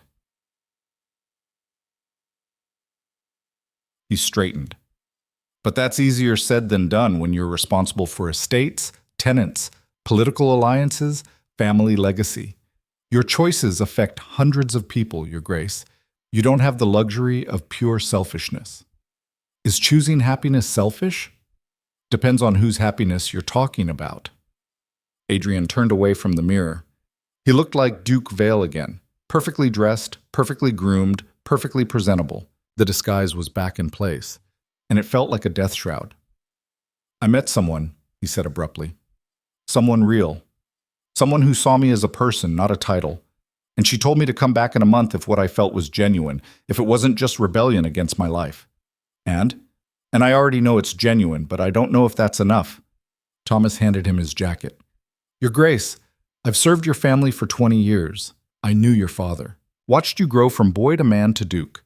And I've never seen you look at anything the way you looked when you mentioned this woman." He paused. "But I've also never seen you this conflicted, which tells me you know there's no easy answer here." "There's no answer at all. She lives in a different world, runs a bookshop, has no interest in wealth or status. Everything about this is impossible." "Impossible and wrong aren't the same thing." Adrian stared at his valet. "Are you actually suggesting I pursue this?" "I'm suggesting you don't make decisions in the next hour that you'll regret for the next 40 years. Thomas moved toward the door. "Breakfast is in 30 minutes. Lord Ashford expects you to make an appearance. What you say and how you say it, that's your choice, Your Grace. But choose carefully, because whatever you decide this morning will set the course for everything that follows." He left Adrian alone with his thoughts and the mirror. The dining room was exactly as he remembered, all crystal and silver and carefully arranged flowers. The guests were assembled, dressed in their morning finery, conversation flowing like wine. Lord Ashford sat at the head of the table, Lady Ashford to his right, seats of honor empty to his left. Waiting for Duke Vale. Adrian paused in the doorway, surveying the room. There was Constance, positioned strategically where she'd have a clear view of his entrance. Lady Thornbury. Lord Markham. The Carrington sisters. All the people he'd served, invisibly, for 3 days.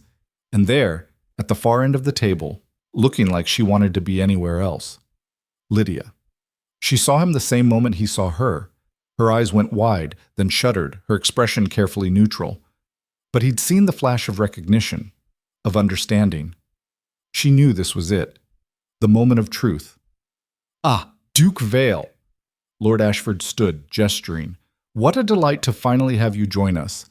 Please, take your seat. We were beginning to worry you'd been waylaid by bandits. Polite laughter rippled through the room. Adrian moved forward, acutely aware that every eye was on him. He could feel their assessment, their calculation. The women evaluating his appearance, his bearing, his eligibility, the men measuring his status against their own. None of them seeing him, just like before. My apologies for the delayed arrival, he said smoothly, taking his seat. Business in London proved more complicated than anticipated. Of course, Ashford signaled for service to begin. We're simply pleased you could join us at all. The gathering has been delightful, but lacking your distinguished presence. More false pleasantries. More performance. I actually arrived several days ago, Adrian heard himself say. The room went very quiet. Ashford's hand froze on his wine glass. I beg your pardon? I arrived 3 days ago, but I chose not to announce myself immediately. Adrian kept his voice calm, conversational. Instead, I spent those 3 days working as a groundskeeper on your estate. The silence was absolute now. Shocked faces stared at him from every direction. You worked as a servant? Lady Thornbury's voice was faint. Whatever for? Research, Adrian said simply. I wanted to understand something about human nature, specifically, how people behave when they believe they're among inferiors with no social consequences. Constance had gone pale. That's absurd. Why would you possibly? Did you know, Adrian continued as if she hadn't spoken, that in 3 days of working among you, exactly one person treated me with genuine kindness. 1 person out of 60 guests saw me as a human being worth basic courtesy. He let that sink in. The rest of you, he gestured around the table, treated me like I was furniture, invisible, less than human. I watched you demean servants, waste food, demand impossible standards while showing zero appreciation. I heard your conversations when you thought no one important was listening, learned what you really think, what you really value. This is highly inappropriate, Lord Markham started. Inappropriate? Adrian turned to him. Like berating a serving girl until she cried because your wine wasn't cold enough? That kind of inappropriate? Markham's face went red. Your Grace, perhaps we should discuss this privately, Ashford tried. No, I think we should discuss it right here, right now. Adrian stood. Because I'm tired of pretending, tired of performing, tired of smiling at people I know are rotten underneath the expensive clothes. You're being unreasonable. Constance's voice shook. Am I? Tell me, Lady Constance, do you still have the letters I wrote you? The ones where you annotated my words like military intelligence? Where you calculated my fortune and noted how a marriage would position your father for a ministerial appointment? Her face drained of all color. How did you? I read them. While fetching your shawl like a good little servant. He smiled without humor. Did you know I was in your room? Of course not, because you didn't see me. None of you saw me. The table erupted in shocked whispers. I think, Lady Ashford said tightly, that you're experiencing some kind of breakdown, Your Grace. Perhaps the stress of your position. I'm experiencing clarity, Adrian interrupted. For the first time in years, I can see exactly what my life is. What it will be if I continue down this path. An endless performance for people who don't actually care about me, surrounded by calculated charm and strategic marriages, and social climbing dressed up as propriety. He turned to Lydia. She was staring at him with wide eyes, something between horror and awe on her face. Except for one person, he said quietly. One person who offered me water when I was working in the heat, who asked my name, who treated a groundskeeper with more genuine kindness than any of you have shown anyone beneath your station in your entire lives. Adrian, don't! Lydia's voice was barely a whisper, but he was past stopping now. past caring about consequences or propriety or what anyone thought. Her name is Lydia Hart. She runs a bookshop. She has no fortune, no connections, no interest in status or titles or any of the things that are supposed to matter in this world. He kept his eyes on hers, and she's worth more than everyone else in this room combined. The silence that followed was nuclear. "You can't be serious," Constance finally managed. "A bookshop owner? You're going to throw away everything for some nobody merchant?" "That nobody merchant has more integrity in her little finger than you've shown in your entire calculated campaign to become Duchess Vale." Adrian's voice was ice. "And yes, I read all of it. Every note, every strategy, every tactical discussion about how to manage me once we were married." Constance stood abruptly, her chair scraping against marble. "You had no right. I had every right. Those letters were addressed to me. Your mistake was leaving them where a servant could see them." He turned back to the assembled guests. "That's the thing about treating people like they're invisible. Sometimes they see things you'd rather keep hidden." "Your Grace, this is madness," Lord Ashford tried again. "Maybe, but it's honest madness." Adrian moved away from the table. "I came here to test a theory about human nature, to see if people were as shallow and cruel as I suspected when given the chance. And you all confirmed my worst assumptions, every single one of you except her." He started toward the door, then paused. "I'm returning to London. I suggest you all forget this gathering ever happened. Forget you saw Duke Vale humiliate himself by falling for someone inappropriate. Forget every word I said this morning." He smiled coldly. "I know you're all excellent at forgetting the humanity of anyone beneath your notice. This should be easy." He walked out. Behind him, chaos erupted. Shocked voices, scandalized whispers, Constance's sharp cry of humiliation, Lady Ashford's demands for explanation. Adrian heard none of it clearly. His heart was pounding so hard he could barely think. What had he just done? What had he just destroyed? Everything. He'd destroyed everything. The careful reputation he'd built, the political alliances, the social standing, the marriage prospects, his father's legacy. 9 generations of veiled dignity shattered in 5 minutes of brutal honesty. He made it outside to the terrace before his legs gave out, sat down hard on the stone steps, breathing like he'd run a marathon. That was either the bravest or stupidest thing I've ever witnessed. He looked up. Lydia stood in the doorway, her expression unreadable. "Probably both," he managed. She came down the steps, sat beside him, not touching, but close enough that he could feel her presence like heat. "You just destroyed your entire social standing," she said quietly. "You know that, right?" "Yes." "They'll never forgive you, any of them. You humiliated them publicly, exposed their cruelty, made them look at themselves." "I know." "Constance will spread this story everywhere. By tomorrow, everyone in London will know Duke Vale lost his mind at the Ashford estate and declared his devotion to a nobody bookshop owner. Let them." Lydia was quiet for a long moment. Then, "Why did you do that?" "I told you to wait a month, to be sure, to give yourself time to think clearly." Adrian turned to look at her, really look at her. The morning sun caught in her dark hair. Her eyes held questions and concern, and something else he was afraid to name. "Because I already knew," he said simply. "Knew the moment you offered me that handkerchief. Knew when you hid in a pump house to avoid talking about engagement rings. Knew when you looked at me on the terrace and saw past everything to the person underneath." He took a shaking breath. "And if I'd waited a month, if I'd gone back to London and resumed being Duke Vale, I would have talked myself out of it, convinced myself it was just rebellion or desperation or temporary insanity. I would have done the safe thing, the appropriate thing, the thing everyone expected. Bull? And instead you did this. Instead I told the truth. Finally. For the first time in my entire life, I said exactly what I thought without calculation or performance or worrying about consequences." He laughed, slightly unhinged. "It was terrifying. You're insane. Probably. You just made me the most hated woman in 3 counties. I'm sorry. Don't apologize." She turned to face him fully.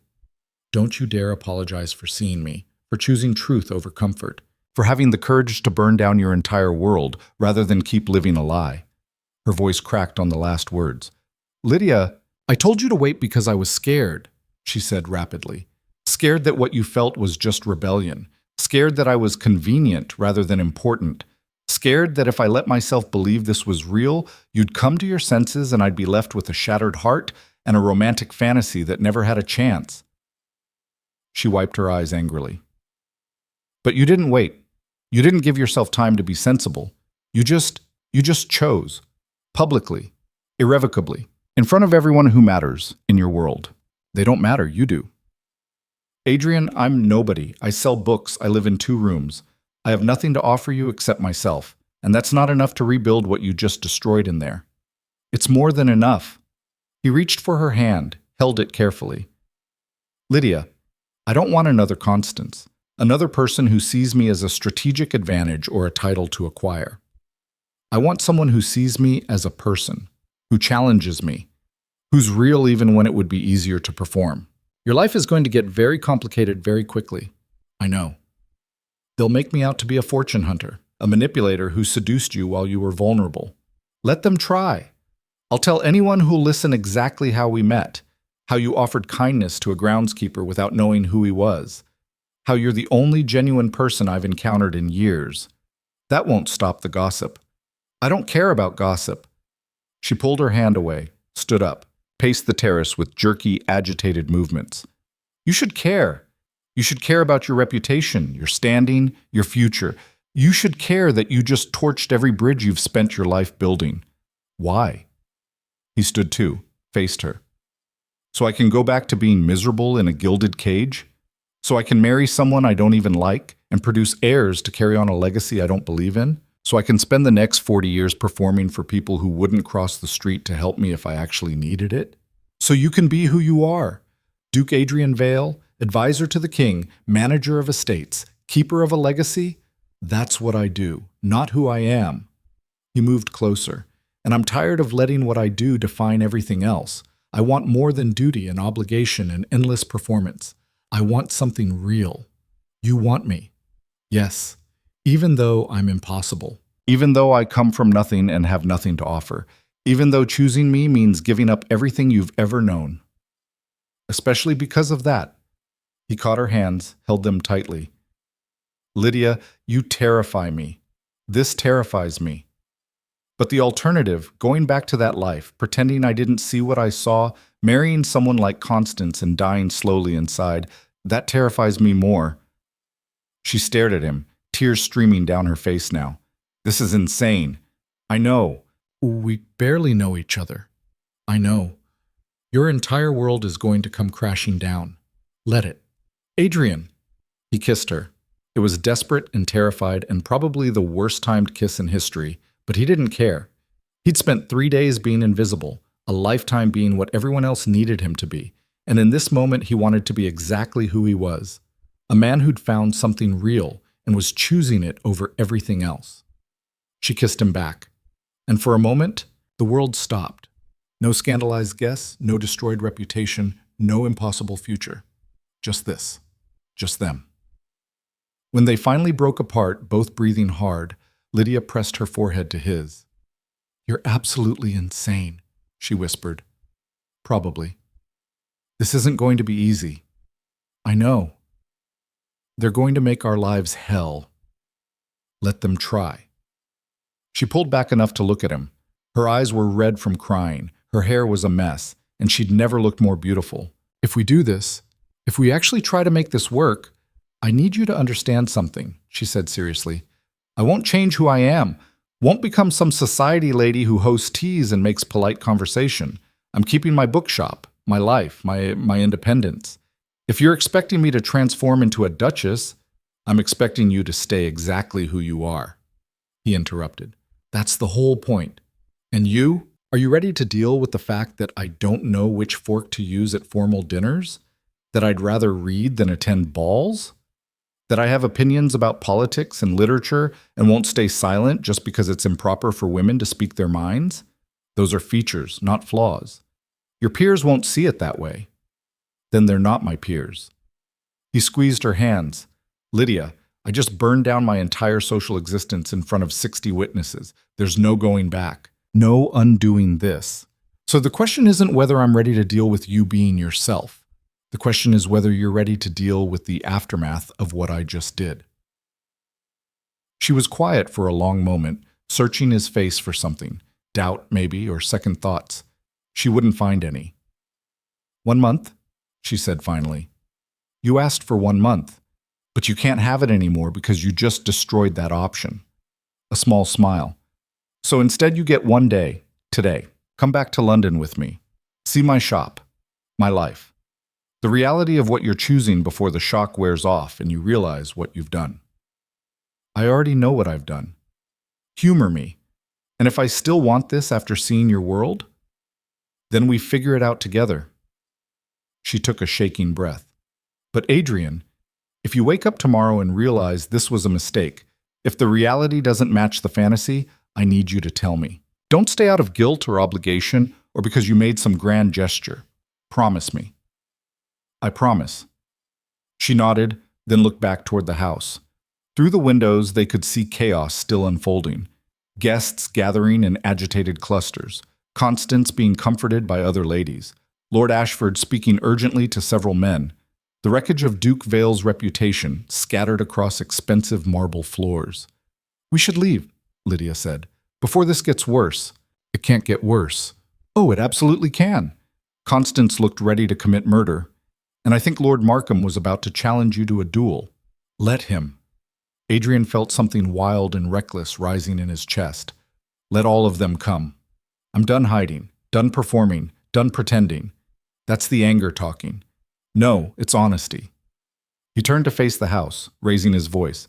You hear that? All of you watching from the windows? I'm done. Done with your games and your calculations and your empty performances. Duke Vale is dead, and I'm not mourning him. Adrian, please. Lydia tugged at his arm. Let me have this. He spun to face her, and she must have seen something in his expression because she stopped arguing. Let me have this moment of absolute chaos before reality sets in and I have to figure out how to actually live with what I've done. She studied him for a long moment, then nodded slowly. All right, but then we leave, before they recover enough to retaliate. Agreed. They stood there on the terrace, 2 people on the edge of a cliff they'd just jumped off together, waiting to see if they'd crash or somehow, impossibly, learn to fly. Behind them, the door burst open. Thomas appeared, carrying Adrian's traveling bag and looking utterly frantic. Your Grace, we need to leave, immediately. Lord Markham is demanding satisfaction, Lady Constance is threatening legal action for defamation, and Lady Ashford is calling for a physician because she's convinced you've had some kind of mental episode. He grabbed Adrian's arm. The carriage is ready. We can be gone in 5 minutes if we move now. Legal action? Adrian laughed. For what? Telling the truth? For destroying her reputation. For publicly humiliating her. For reading her private correspondence. Those letters were addressed to me. It doesn't matter. Thomas's calm cracked. Your Grace, you just declared war on the entire social structure you're part of. They will retaliate. And they will do it in ways that destroy not just you, but anyone associated with you. He glanced at Lydia, including her. The wild recklessness died immediately. Adrian looked at Lydia, saw her face pale as the reality sank in. She hadn't just been swept up in his grand gesture. She'd been made a target. Every person in that dining room now saw her as the reason Duke Vale had lost his mind. The manipulator who'd seduced him. The fortune hunter who'd destroyed an honorable match. She'd become the villain in their story. Because of him. We need to leave, he said quietly. Now. They moved fast. Thomas led them to a service exit, avoiding the main areas where guests were gathered. A carriage waited. Adrian's horses already hitched.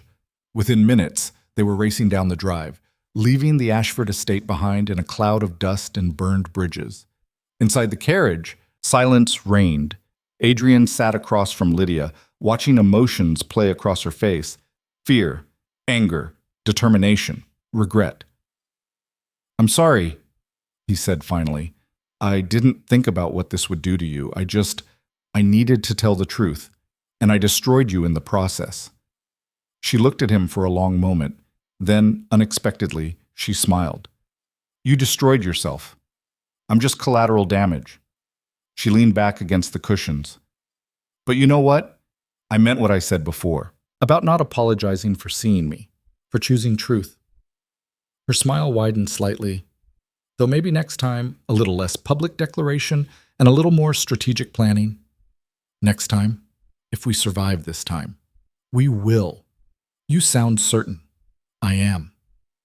He reached across the carriage, took her hand. "Because I didn't come this far, burn this much down, just to give up at the first sign of retaliation. Adrian, they're going to come after us. Hard. This isn't just social disapproval. This is warfare. Then we fight. With what? You just alienated everyone who matters in your world. And I have exactly zero political capital or social standing. We're two people against an entire establishment designed to crush exactly this kind of rebellion. Maybe." He squeezed her hand. "But we're two people who actually see each other, who choose honesty over performance, and that's worth fighting for." She stared at him, something complicated working behind her eyes. Then she pulled her hand away, crossed her arms. "Ask me in a week, when reality has fully set in, when the consequences are piling up and the romance has worn off." Her voice was steady but sad. "Ask me then if honesty is worth being destroyed for." The carriage rattled on toward London, and Adrian wondered, for the first time since that explosive breakfast, if he'd just made the biggest mistake of his life, or the bravest choice he'd ever had the courage to make. The carriage wheels ground over London cobblestones 3 hours later, and Adrian felt the weight of the city settle on his shoulders like a physical thing. Here, reputation mattered. Here, scandal spread faster than fire. Here, what he'd done at the Ashford estate would either destroy him completely or force him to become someone entirely new. He wasn't sure which terrified him more. Lydia had been quiet for the last hour, staring out the window with an expression that gave nothing away. Thomas sat beside Adrian, radiating disapproval so intense it was almost tangible. "Where to, Your Grace?" the driver called down. Adrian looked at Lydia. "Your shop?" She blinked, coming back from wherever her thoughts had taken her. "You're serious? You actually want to see it?" "I told you I did. I thought that was just the heat of the moment talking." She gestured vaguely. Grand romantic gesture stuff that sounds good in the chaos but doesn't survive contact with reality. "Try me." She studied his face for a long moment, then called up to the driver. "Market Street, Hart's Books, the building with the green door." The carriage turned, winding through narrower streets, away from the wealthy neighborhoods Adrian knew. The buildings grew closer together, shabbier. Working-class London, where people actually labored for their living instead of collecting rents and attending parties. Thomas's disapproval intensified. They stopped in front of a narrow building wedged between a tailor and a bakery. The shop window was small but clean, displaying books arranged with more care than artistry. Above the door, faded paint read Hart's Books in simple letters. It was perfect. Lydia climbed down without waiting for assistance, producing a key from her pocket. "Welcome to my kingdom. Try not to compare it to Vale Manor or whatever palace you actually live in." Adrian followed her inside. The shop was tiny, maybe a third the size of his study at home, but every inch was crammed with books. Shelves lined the walls floor to ceiling, stacks occupied corners. A ladder leaned against one wall for reaching the higher shelves. The air smelled of old paper and ink and something indefinably comforting. "It's not much," Lydia said, defensive. "But it's mine. Every book, every shelf, every decision, mine." Adrian turned in a slow circle, taking it in. No pretense, no performance, just genuine passion for something that mattered to her. "It's remarkable," he said quietly. "It's a bookshop. It's yours." He met her eyes. "That makes it remarkable." She looked away, blinking rapidly. "There's a room in the back, and stairs to my apartment above. It's not... you're used to... Show me." The back room was part office, part storage, with a desk buried under correspondence and a tea set that had seen better days. The stairs were narrow and creaked ominously. Lydia's apartment consisted of 2 rooms, a combined living area and kitchen, and a bedroom barely large enough for the bed it contained. Thomas, who'd followed them up, looked like he might faint. "Your Grace, this is—" He struggled for words. "This is completely unsuitable." "For what?" Lydia asked sharply. "For a duke. For someone of his Grace's station. The building is barely maintained, the neighborhood is questionable. There's no staff, no security. There's also no pretense," Adrian interrupted. "No performance. No people calculating how to use me for their own advancement." He turned to Lydia. "You live here alone?" "Yes.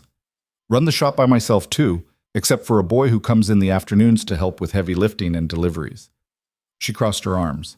"I know it's not what you're used to. I know it's small and shabby and probably seems pathetic compared to—" "Stop." He moved closer. "Stop comparing yourself to a world I'm trying to escape. This—" He gestured around the small apartment. "This is real. This is yours. That's worth more than all the marble and crystal in Vale Manor. You say that now. Wait until you actually have to live without servants and multiple rooms, and who said I'd be living here?" She froze.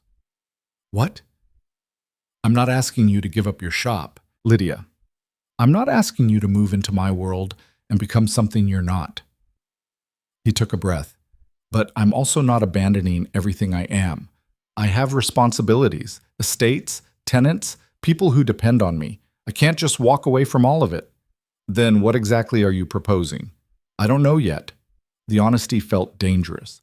"I just know I want to figure it out with you. Not instead of you, not despite you, with you." Thomas made a strangled sound.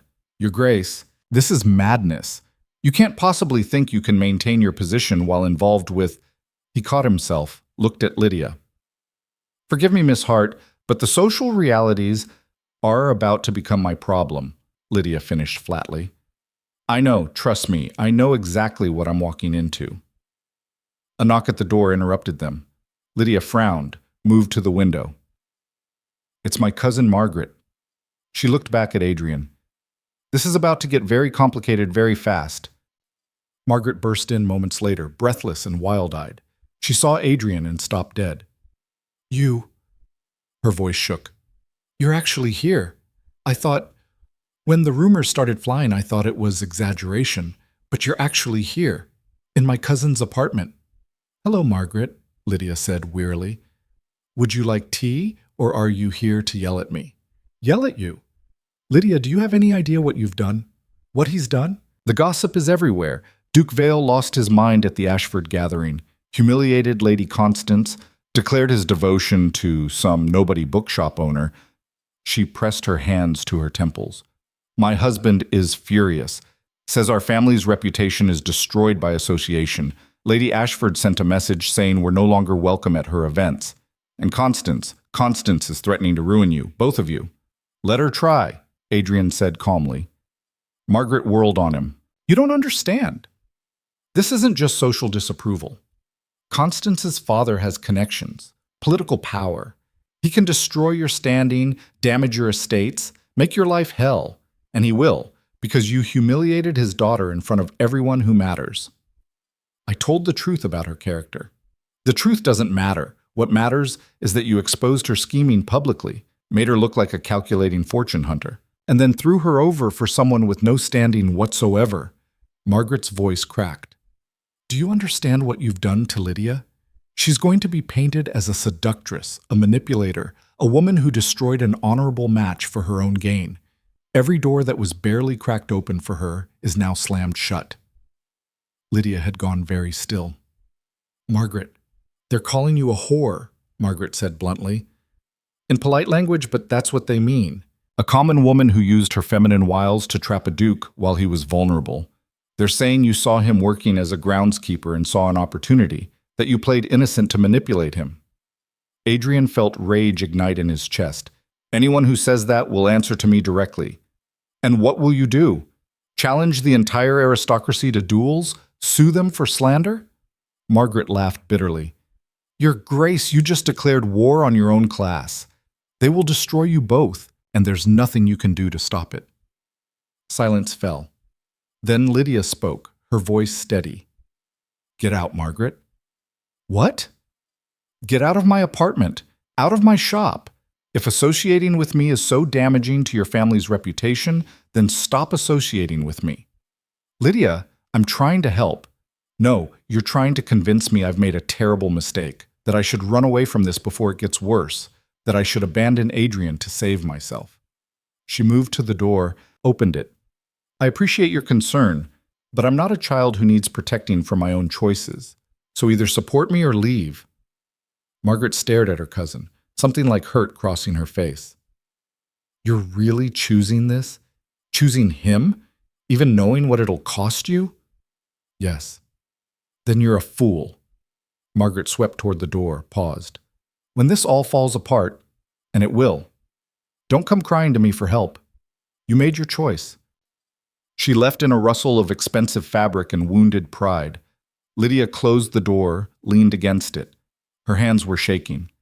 She's not wrong, she said quietly, about any of it. The rumors, the retaliation, the cost. We're both about to pay dearly for your truth-telling. Then we pay, Adrian said, together. That's easy to say now, harder to live with when the consequences actually land. She looked at Thomas. You should leave too. Go back to Vale Manor. Distance yourself from this disaster before it ruins you. Thomas straightened. Miss Hart, I've served the Vale family for 20 years. I'm not abandoning his grace now just because he's made a choice others don't approve of. He paused. Though I do think you're both completely insane. Probably, Adrian agreed, but insanity seems preferable to the alternative. Another knock, harder this time. Lydia tensed.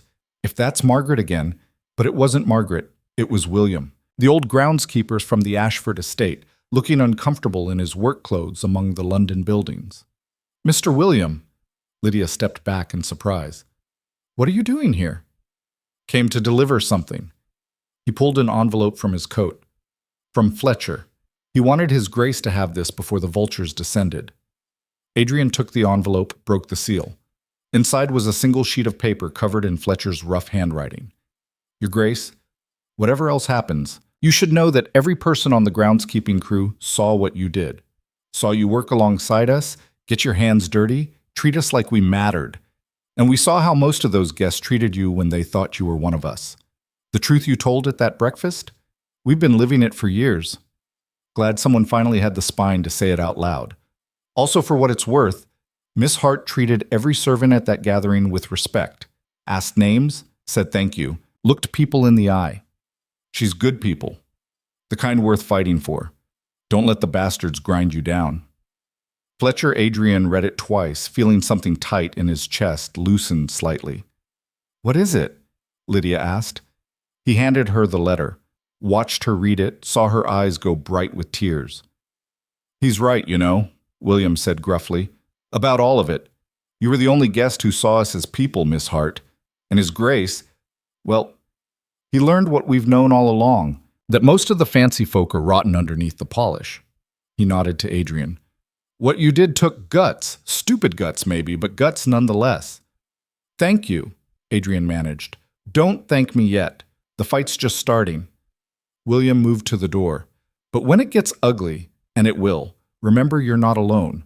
There's a whole world of people who've been invisible to the likes of Constance and her set, and we're all watching to see if someone with actual power will stand with us instead of against us. He left before Adrian could respond. Lydia reread Fletcher's letter, then carefully folded it. He's right about the fight just starting. Margaret was the preview. The actual retaliation is going to be so much worse. I know. And you're still sure about this? Ask me that question as many times as you need to. The answer won't change. She studied him for a long moment, then seemed to come to some decision. All right, if we're doing this, if we're actually fighting this battle, we need a strategy. Because what you did at breakfast was shock and awe. Effective for the moment, but not sustainable.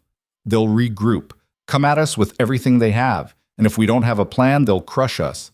What kind of plan? I have no idea. I've never fought a war against the aristocracy before. She paced the small room. But I know we can't just wait for them to attack. We need to control the narrative somehow. Show people that what you did wasn't insanity or manipulation. It was a choice, a deliberate rejection of a corrupt system.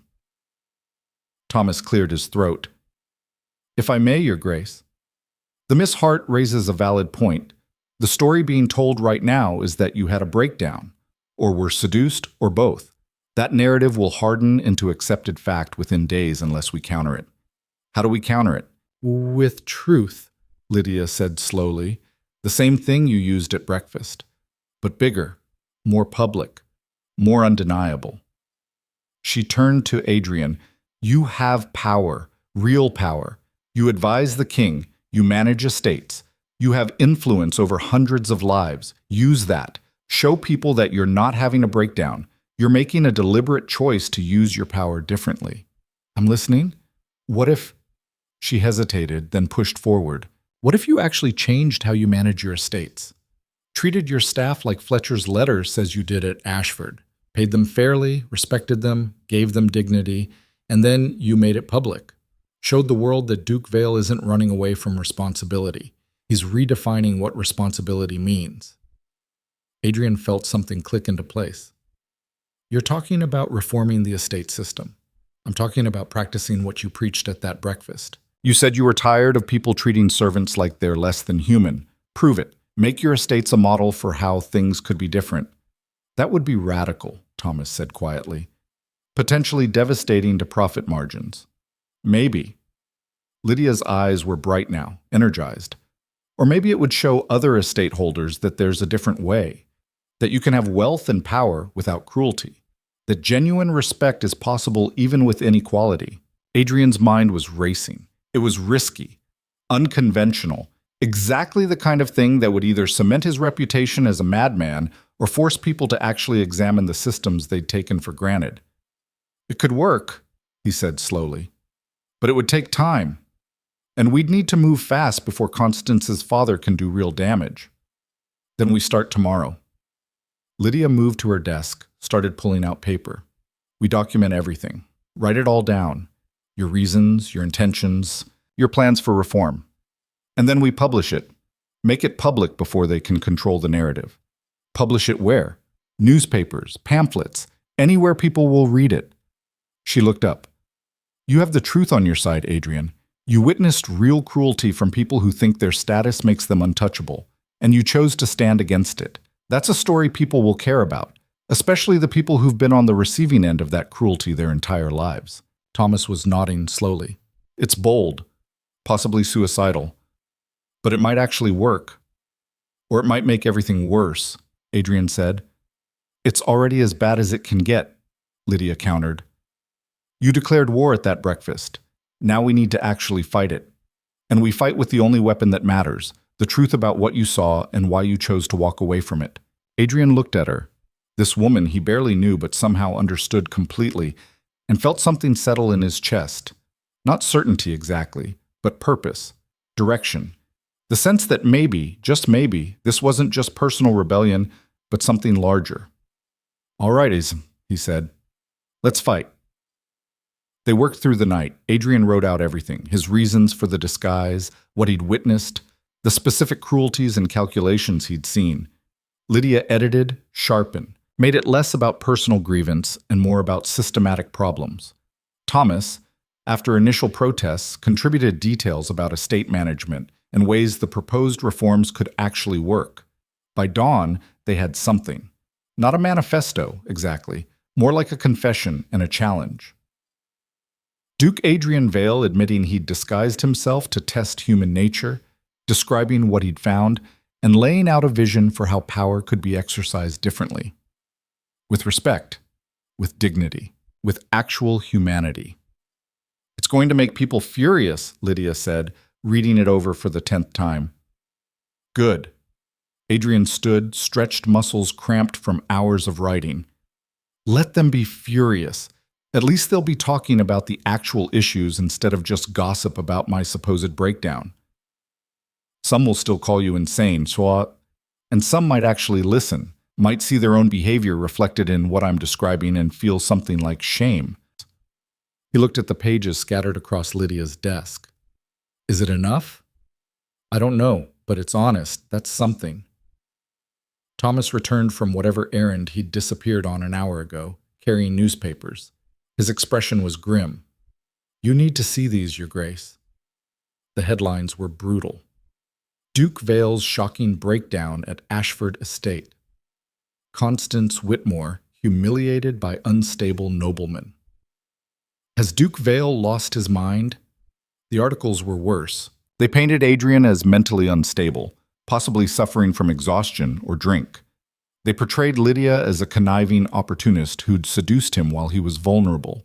They quoted sources close to the Duke expressing concern for his well-being, and buried in one article a quote from Constance's father: "We are considering all legal remedies available to address the defamation of Lady Constance's character.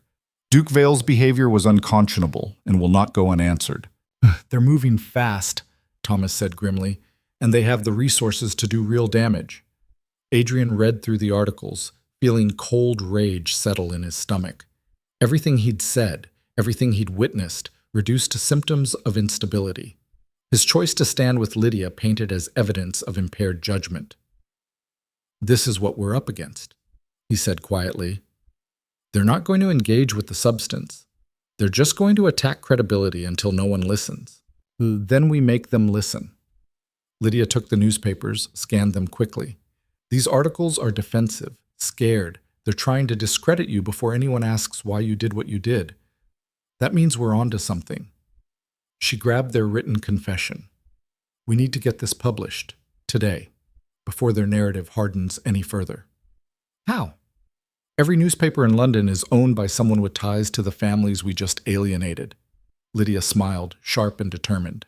"Not every publication. There are radical papers, reform-minded publishers, people who've been criticizing the aristocracy for years, but never had someone from inside the system willing to confirm their arguments." She was already moving toward the door.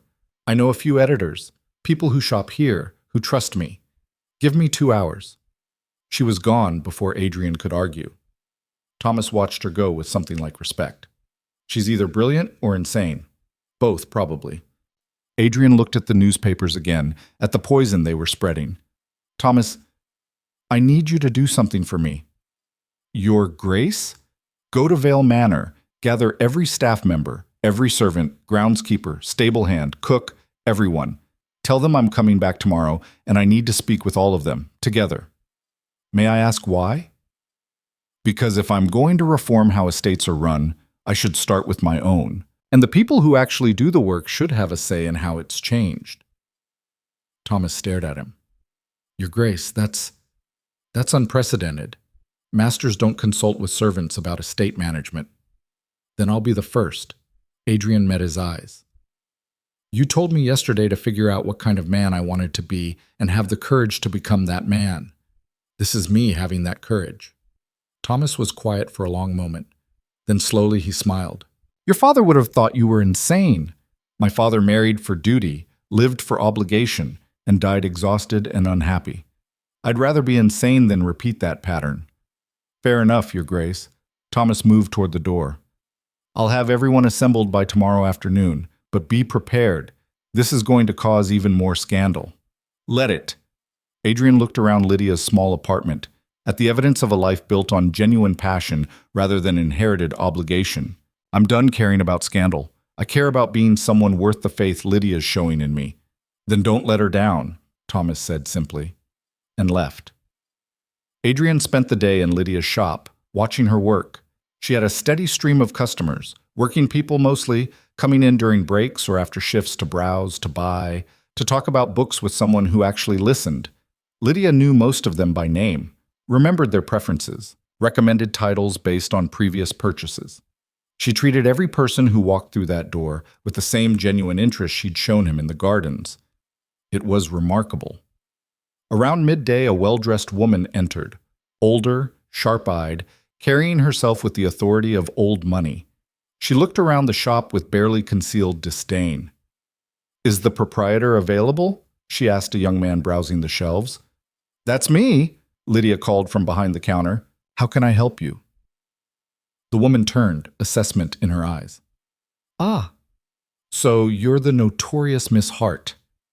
Adrian tensed, ready to intervene, but Lydia's expression didn't change.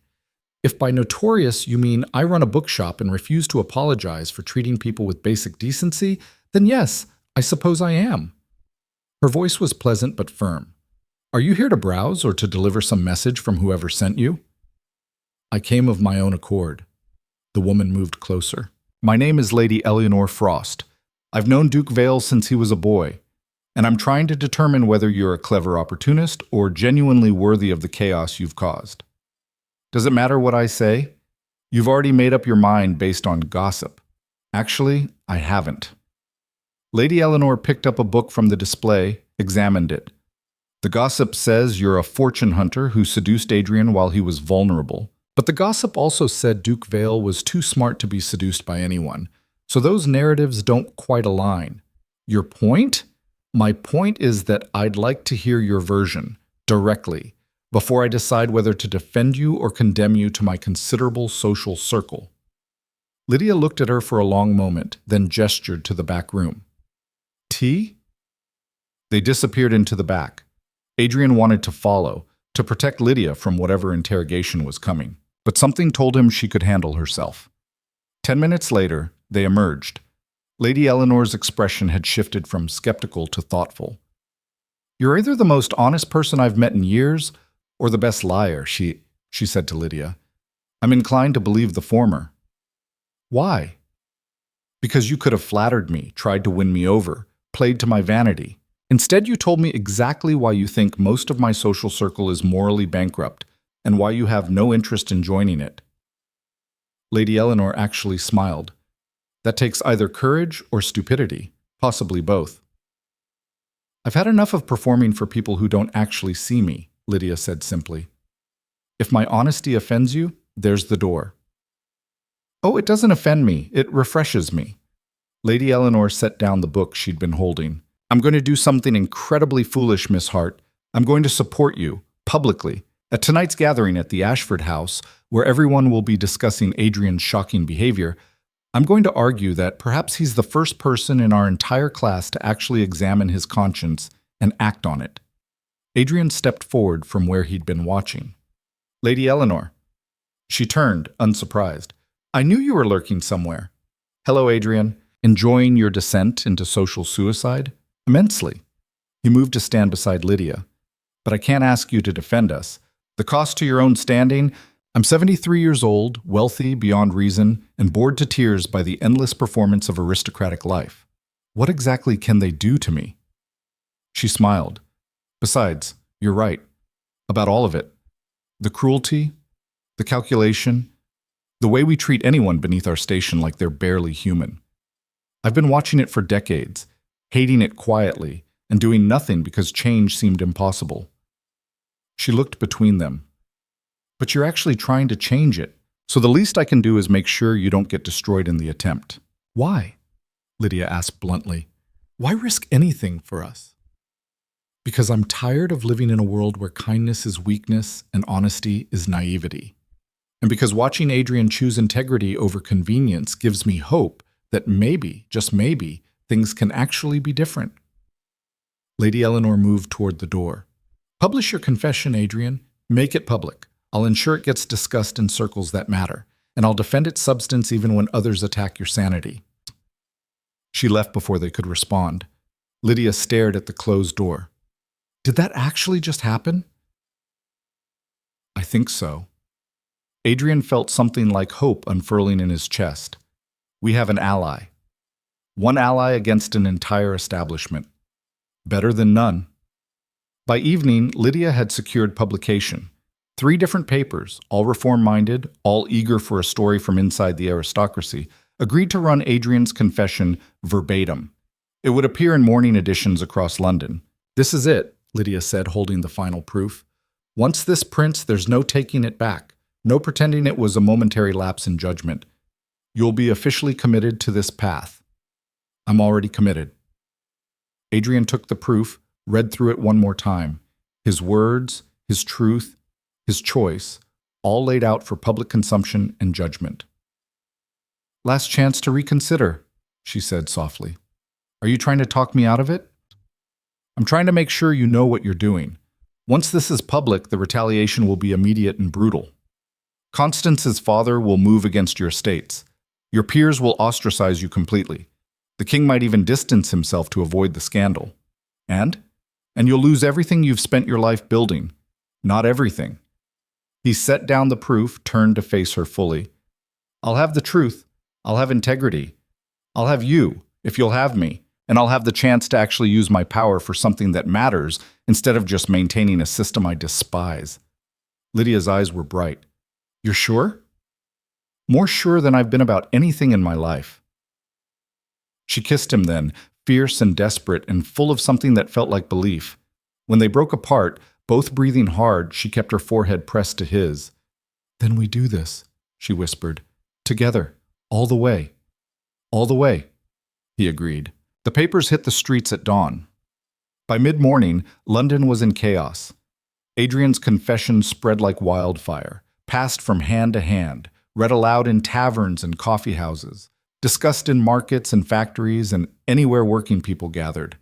The radical papers had done exactly what Lydia predicted.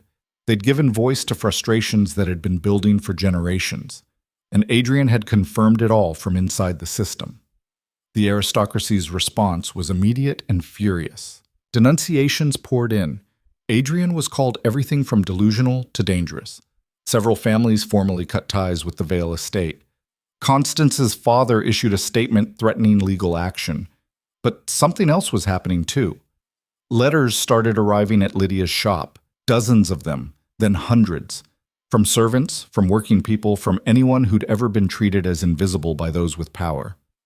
Thank you for saying what we've lived. Finally, someone with influence who sees us. Don't let them destroy you for telling the truth. The letters piled up, evidence that Adrian's confession had struck a nerve much deeper than social scandal. And then, 3 days after publication, something unexpected happened. A delegation arrived at Vale Manor. Not aristocrats, not peers, not anyone from Adrian's usual world. Estate workers, groundskeepers and stable hands and cooks and maids from across 3 counties representing dozens of different estates. They came quietly, respectfully, asking for an audience with Duke Vale. Adrian met them in the garden, the same garden where he'd decided to conduct his experiment weeks ago. Their spokesman was a man named Robert, a groundskeeper from a neighboring estate. He spoke carefully, choosing his words with precision. Your Grace, we've come to ask if what you wrote is true. If you actually intend to change how your estates operate, to treat staff with the respect you described. It's true, Adrian said. I'm implementing changes starting tomorrow. Fair wages, reasonable hours, dignity in all interactions. I won't claim to have all the answers, but I'm committed to finding a better way. Murmurs rippled through the group. If that's so, Robert continued, then we'd like to propose something. Many of us work for masters who treat us like the people you described at that gathering, people who see us as less than human, and we're tired of it. He took a breath. We'd like to work for you instead. If you'll have us? Adrian stared at him. You want to leave your current positions? We want to work for someone who actually sees us as people, someone willing to practice what he preached in that confession. Robert looked around at the assembled workers. Word spreading, Your Grace. What you did, what you're trying to do, it matters to us, and we'd rather support someone trying to build something better than keep serving masters who don't even know our names. Adrian felt something huge and terrifying and wonderful opening up in front of him. I'd be honored to employ any of you, he said carefully. But you need to understand, this is going to get worse before it gets better. The backlash is just starting. Anyone associated with me will face consequences. Respectfully, Your Grace, we already face consequences every day just for being who we are in this system, an older woman said. At least your consequences come from trying to change things. They stayed for hours. Adrian introduced them to his existing staff, started making plans for expanded operations, discussed wages and conditions, and all the practical details of actually implementing his promised reforms. And somewhere in the middle of it all, watching these people choose hope over resignation, Adrian realized something crucial. He wasn't alone anymore. The fight wasn't just his and Lydia's against an entire establishment. It was becoming something larger. A movement, maybe. Or at least the seeds of one. People were watching. People were choosing sides. And some of them, more than he'd dared hope, were choosing truth over comfort. That evening, exhausted and exhilarated, Adrian returned to Lydia's shop. She was waiting, surrounded by letters, her eyes red from reading them. "We're not alone," she said as soon as he entered. "Adrian, we're not alone. I know.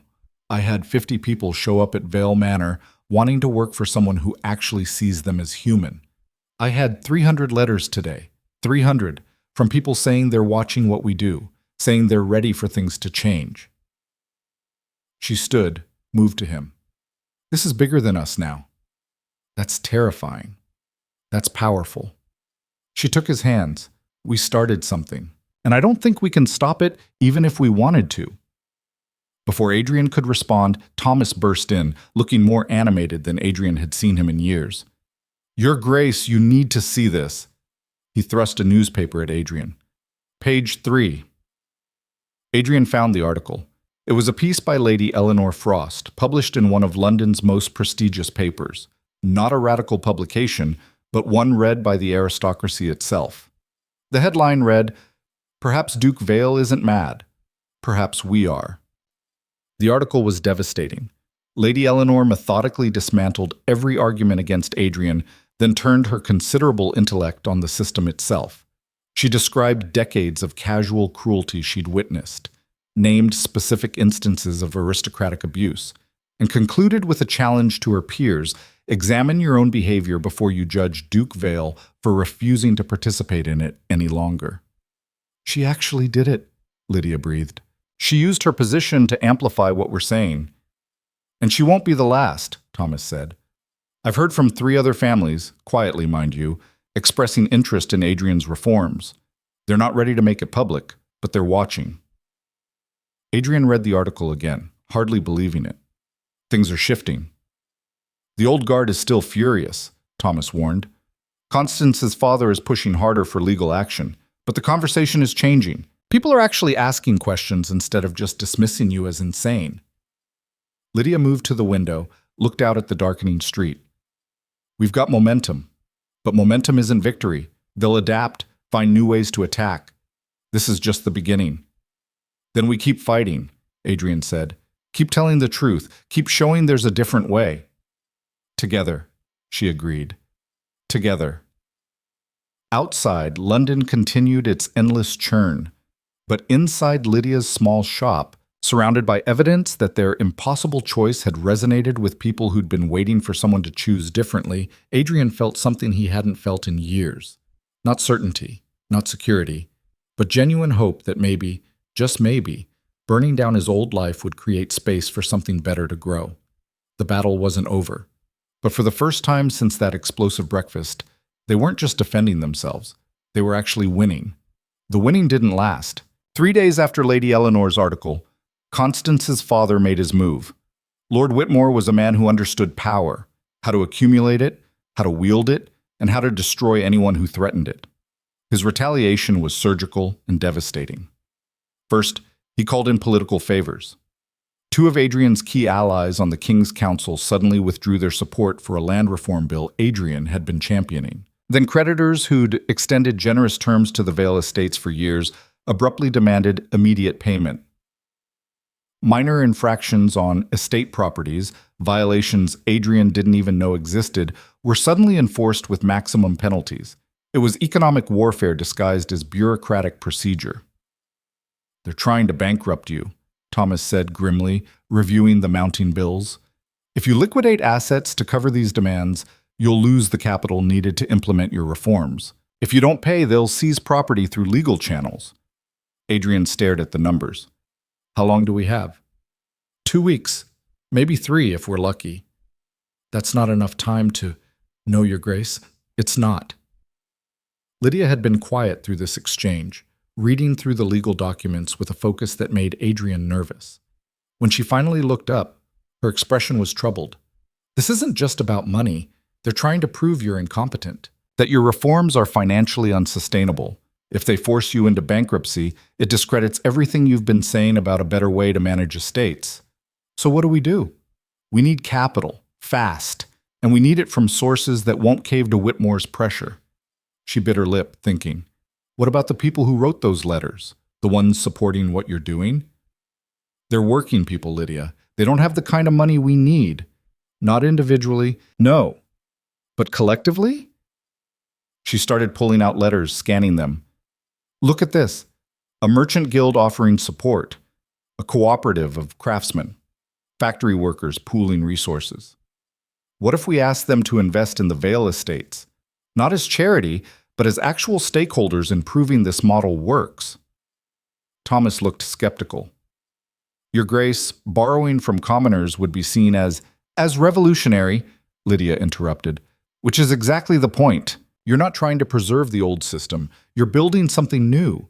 Why not fund it the same way? Adrian felt something click.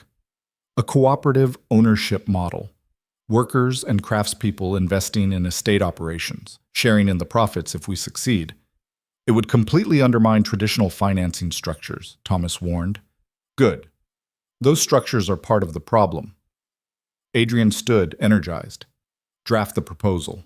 If people are willing to put their money where their support is, we'll give them the chance. The response was overwhelming. Within a week, they'd raised enough capital to cover the immediate debts and fund the first phase of reforms. Contributions came from guilds, individual workers, small merchants, people who'd never had the opportunity to invest in anything beyond their own survival. The amounts were modest individually, but together they added up to something significant. And the symbolism was undeniable. Duke Vale, funding his radical reforms through the very people the aristocracy considered beneath notice. The establishment was furious. It's obscene, Lord Markham declared publicly. A duke taking money from tradespeople and laborers. It degrades the entire system. The system was already degraded, Lady Eleanor responded in another published piece. Duke Vale is simply making that degradation visible. The public debate intensified. Newspapers ran daily editorials arguing both sides. Salons and coffeehouses buzzed with discussion. And slowly, incrementally, the conversation shifted from "Has Duke Vale lost his mind?" to "Could Duke Vale's approach actually work?" But Constance wasn't finished. She'd been relatively quiet since the initial scandal, letting her father handle the financial attacks. But a month after Adrian's confession published, she made her own move. And it was personal. A letter arrived at Lydia's shop, delivered by private courier. Lydia read it twice, her face going progressively paler, then handed it to Adrian without a word. It was an invitation to a formal gathering at the Whitmore estate, addressed to both Adrian and Lydia, explicitly naming them as a couple, requesting their presence at what the invitation called a dialogue between parties affected by recent events.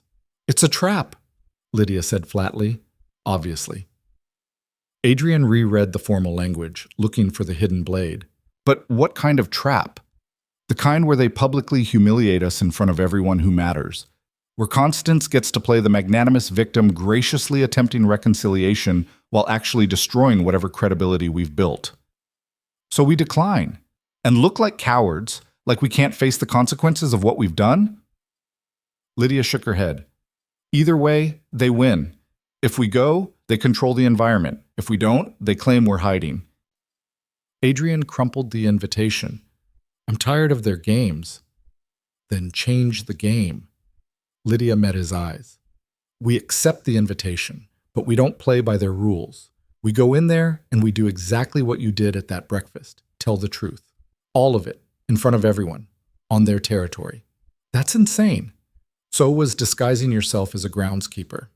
So was publicly humiliating one of the most powerful families in London. So was funding estate reforms through cooperative investment. She smiled grimly. "We're past sane, Adrian. We're all the way into prove them wrong or go down fighting." Thomas cleared his throat. "Miss Hart is correct. And frankly, Your Grace, you've backed yourself into a corner where the only way out is forward." "Some advisor you are," Adrian muttered. "You didn't hire me for false comfort. You need the truth. Running won't help. Fighting might." Adrian looked at the invitation again, then at Lydia. She was terrified. He could see it in the tension around her eyes, the way her hands shook slightly.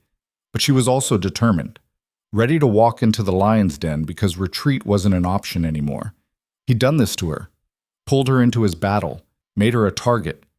The least he could do was stand beside her when the consequences came due. "All right," he said, "we go. Together. And we tell the truth no matter what they throw at us." "Together," she echoed. The gathering was scheduled for the following week. 7 days to prepare for what would essentially be a public trial with their reputations as the verdict. They spent those days at Vale Manor, working with the new staff, implementing the promised reforms. Adrian insisted Lydia be part of every decision, every discussion. She brought perspectives he'd never considered, how policies affected daily life, what respect actually looked like in practice, where traditional management failed the people it claimed to serve. And the staff noticed. Never seen a duke actually listen before. One of the groundskeepers told Adrian. Usually it's all orders and expectations. He gestured around the meeting room where they'd just finished discussing work schedules. This is different. Different good or different strange? Adrian asked. Both, probably, but I'll take strange and respectful over familiar and cruel any day. Word of Vale Manor's transformation spread. Other estates watched nervously. Some dismissed it as temporary insanity that would collapse under financial pressure. Others quietly inquired about the cooperative investment model, curious if it could actually work. The old guard watched too, calculating when to strike. The evening of the Whitmore gathering arrived cold and clear. Adrian dressed in his formal best, not because he cared about impressing anyone, but because armor came in many forms. Lydia wore a dress that was elegant without being extravagant, borrowed from Lady Eleanor, who'd become an unlikely ally and friend. "You look terrified," Lady Eleanor said, adjusting Lydia's collar. "Good. That means you understand what you're walking into." "Comforting," Lydia muttered. "I'm not here to comfort you. I'm here to make sure you survive." Lady Eleanor stepped back, examined them both. "They're going to try to break you, publicly. Constance wants revenge. Her father wants to destroy your credibility, and the rest of them want to make an example of what happens when someone challenges the system. Expect cruelty disguised as civility." "Any advice?" Adrian asked. "Don't apologize. Don't justify. Don't defend. Just tell the truth and let them choke on it." She smiled. "And remember, half the people in that room secretly agree with you but are too cowardly to say so. You're not trying to convince the Constances of the world. You're trying to give courage to the people watching who want things to change but don't know how." The Whitmore estate was a monument to excess. Every surface gleamed, every decoration shouted wealth. It was everything Adrian had grown to despise about his own class: beauty without substance, elegance without humanity. The assembled guests numbered around 50. Every major family was represented, people who'd known Adrian his entire life. People who'd attended his father's funeral, visited Vale Manor for holidays, trusted him with political alliances. All of them now watching him like a fascinating disaster. Constance stood at the center of the room, radiant in a dress that probably cost more than Lydia's shop earned in a year. When she saw them enter, her smile was poison wrapped in silk. "Duke Vale, Miss Hart, how gracious of you to accept our invitation." She moved forward, every eye tracking her. "I thought it important that we address this, situation, like civilized people rather than through public scandal." "Civilized," Adrian repeated. "Is that what we're calling this? I prefer it to the alternative: public humiliation, destroyed reputations, legal warfare." Her smile widened. "Though, if you'd rather pursue those options, Father is quite prepared." Lord Whitmore stepped forward, a man carved from ice and calculation. "Duke Vale, we've known each other for years. Your father was a friend, which is why I'm offering you this chance to resolve matters quietly before more damage is done. What kind of resolution did you have in mind?" "Simple. You admit the past month was a temporary lapse in judgment brought on by exhaustion and stress. You apologize to my daughter for the public humiliation. You quietly end your association with Miss Hart and return to proper society.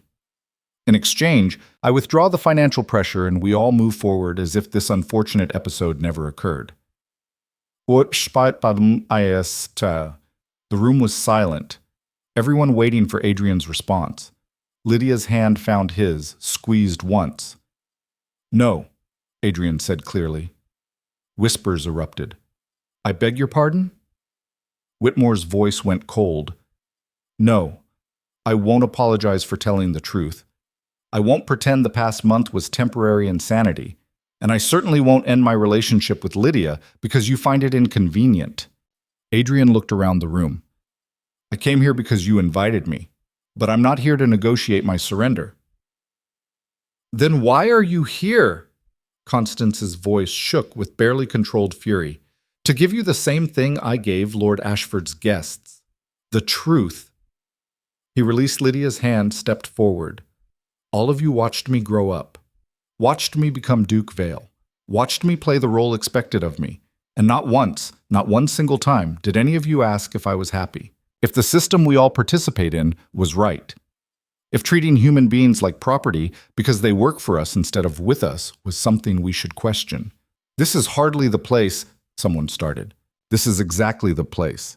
You invited me here to force me to recant, to prove that rebellion against your comfortable cruelty was temporary and could be suppressed. But I'm not recanting. I'm expanding. He turned slowly, meeting eyes.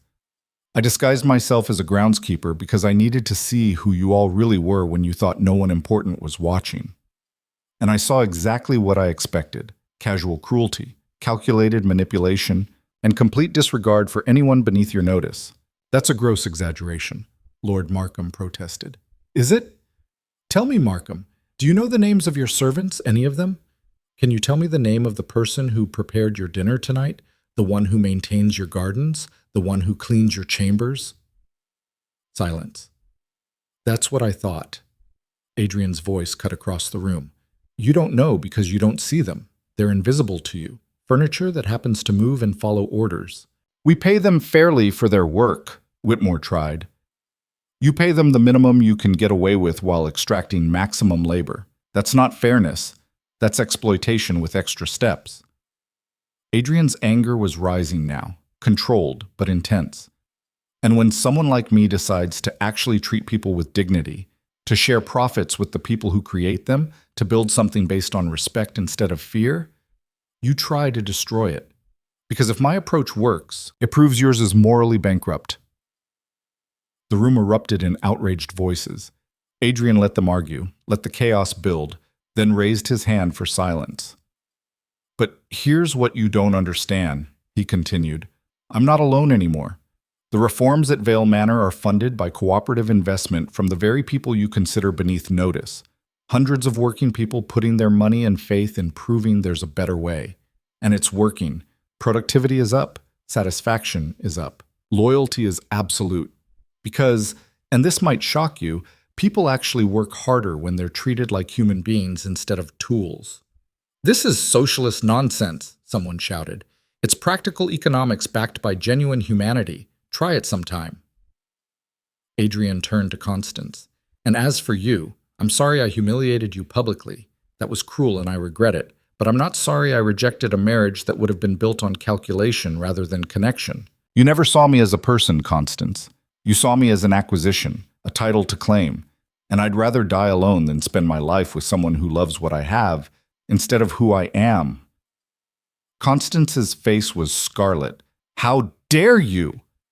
I dare because I'm done pretending. He looked at Lydia, standing at the edge of the room, watching him with wide eyes. Miss Hart offered kindness to a groundskeeper without knowing who he was, without calculating what she could gain, without performing for advantage. And that simple act of genuine humanity was worth more than every strategic conversation I've had with anyone in this room. He moved back to Lydia's side, took her hand. So here's my counteroffer, Whitmore. You can try to destroy me financially. You can ostracize me socially. You can use every bit of influence you have to make my life difficult. But you can't make me unsee what I've seen. You can't make me unknow what's possible when you actually treat people with respect. And you can't stop the fact that other people are watching and wondering if maybe, just maybe, there's a better way. Whitmore's expression was carved from stone. You're a fool, Vale. You've destroyed your reputation, your standing, your future. All for what? A moral crusade that will fail the moment reality sets in? Maybe. But at least I'll fail doing something that matters instead of succeeding at perpetuating a system I despise. The silence that followed was absolute. Then, unexpectedly, someone started clapping. Lady Eleanor, standing near the window, applauding slowly but steadily. Others looked at her in shock, but she didn't stop. "Well said, Duke Vale," she called out. Someone needed to say it, and someone with actual power saying it makes it impossible to ignore. A few others joined the applause, hesitantly at first, then more firmly. Not many. Maybe 10 people out of 50. But enough to show cracks in the united front. Whitmore's face darkened. This gathering is over. Those who value tradition and proper order may remain. The rest, he glared at Lady Eleanor and the others applauding, may leave with Vale and his delusions. Adrian turned to go, Lydia at his side. But before they reached the door, Constance's voice cut through the room. "Wait." They stopped, turned. Constance stood very still, her perfect composure cracking at the edges. When she spoke, her voice was quieter than before.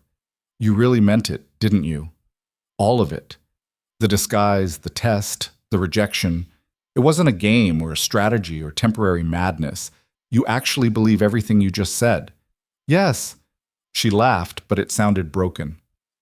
"I've spent months studying you, reading your letters, planning every conversation, learning what you valued so I could become it. And the whole time, I never once asked what you actually wanted, what you actually felt." She looked at Lydia. She asked, didn't she? The groundskeeper question, "What do you do when you're not working? Who are you when you're not Duke Vale?" "She saw me as a person," Adrian said simply. "You saw me as a prize." Constance was quiet for a long moment. Then, to everyone's shock, she turned to her father. "He's right. About all of it. We do treat servants as invisible. We do calculate every interaction for advantage. We do participate in a system that values status over humanity." She took a shaking breath. "And I'm as guilty as anyone, maybe more, because I turned it into an art form." "Constance." Whitmore's voice held warning. "No, father, I'm tired." She looked around the room. "I'm tired of performing, tired of calculating, tired of pretending that acquiring the right husband will somehow make me matter more than I already do." Her eyes found Adrian's. "I don't love you. I never did. I wanted what you represented, and you're right to reject that. It's hollow, all of it." The room had gone utterly silent. "I won't stop the financial attacks," Whitmore said coldly. "He humiliated this family. I humiliated myself," Constance interrupted, "by turning courtship into warfare, by treating a human being like a strategic objective." She straightened. "Withdraw the attacks, father. Let him prove whether his reforms work or fail on their own merits. Because if we destroy him through economic pressure, we'll never know if he was right. And I think," her voice cracked, "I think he might be right, and that terrifies me more than anything."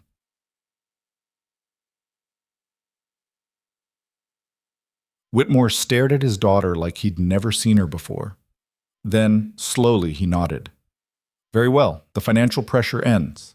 But Vale," he turned to Adrian, "if your reforms fail, if this idealistic nonsense collapses under the weight of reality, I want you to admit it publicly. Admit that the traditional system exists for reasons, that maintaining order sometimes requires hierarchy.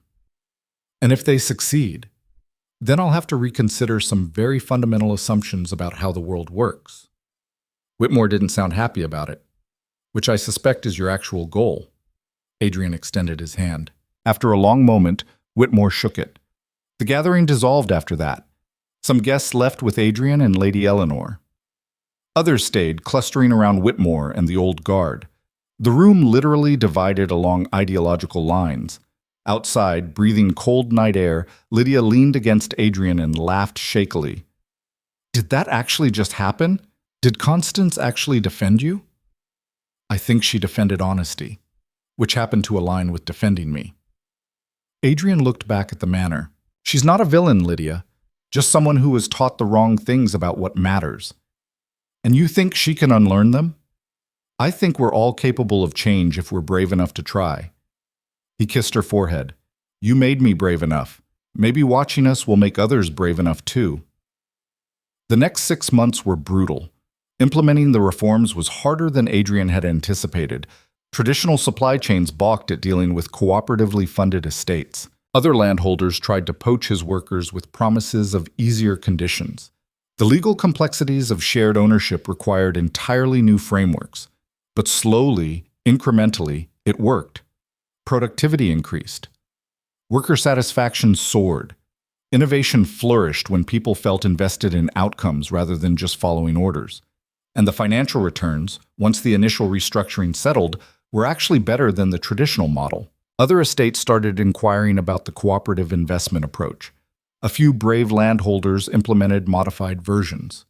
The model spread, not rapidly, not universally, but enough to prove it was viable. Constance, to everyone's surprise, became one of the reform's most vocal advocates.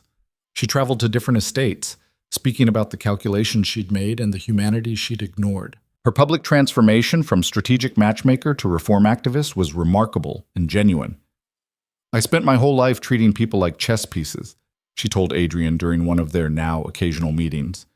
"It's actually refreshing to see them as people instead. Harder, but refreshing." "What changed?" Adrian asked. "You did. By refusing to participate in the game, you made me realize the game was worthless. That terrified me at first. But terror can be clarifying." Lady Eleanor, watching from nearby, smiled. "Fear of being wrong is powerful, but fear of staying wrong when you know better? That's transformative." Lydia's bookshop expanded. The notoriety from the scandal brought curious customers, and her genuine passion for books kept them coming back. She started hosting discussion groups about social reform, economic justice, workers' rights. The tiny shop became a gathering place for people imagining different futures. And through it all, Adrian and Lydia built something neither had expected, a partnership that wasn't about grand romance or perfect compatibility, but about two flawed people choosing honesty over performance every single day. They fought. She called him out when his aristocratic assumptions surfaced. He challenged her when cynicism made her dismiss possibilities. They disagreed about tactics, about priorities, about what battles were worth fighting, but they never stopped seeing each other. A year after that explosive breakfast at the Ashford estate, Adrian stood in Lydia's shop, now expanded into the neighboring building, watching her explain a complicated philosophical text to a young factory worker who'd saved up to buy it. She was magnificent, not because she was perfect, but because she was real. "Still sure about this?" Thomas asked quietly, appearing at Adrian's elbow. "About what?" "All of it. The reforms, the scandal, the complete restructuring of your entire life." Thomas paused. More sure every day. "Even though it's harder than the old way? Even though you're still fighting battles and facing resistance? Especially because of that." Adrian watched Lydia laugh at something the factory worker said. "The old way was easy and empty. This is hard and real. I'll take hard and real every time. Your father would have thought you were mad. My father died miserable and alone, despite having everything society said should make him happy." Adrian turned to his valet. "I'd rather be mad and actually alive than sane and slowly dying inside a gilded cage." Thomas smiled. "Then it's fortunate you found someone equally mad willing to build something new with you." "Isn't it just?" That evening, after the shop closed, Adrian and Lydia sat in her apartment. Now their apartment, though Adrian still maintained Vale Manor for estate business, drinking tea and reviewing the day's events. "Another estate owner asked about implementing cooperative investment," Lydia said. "That's 12 this month." "The model's spreading." Adrian set down his cup. "Not as fast as I'd like, but faster than I feared." "Think it'll actually change things? Long term?" "I think we proved it's possible. Whether it becomes widespread depends on whether enough other people are brave enough to try." He took her hand. "But even if it doesn't spread beyond a few estates, we still accomplished something. We showed that seeing people as human beings instead of resources makes everything better. That's not nothing. It's not everything either. No, but it's a start."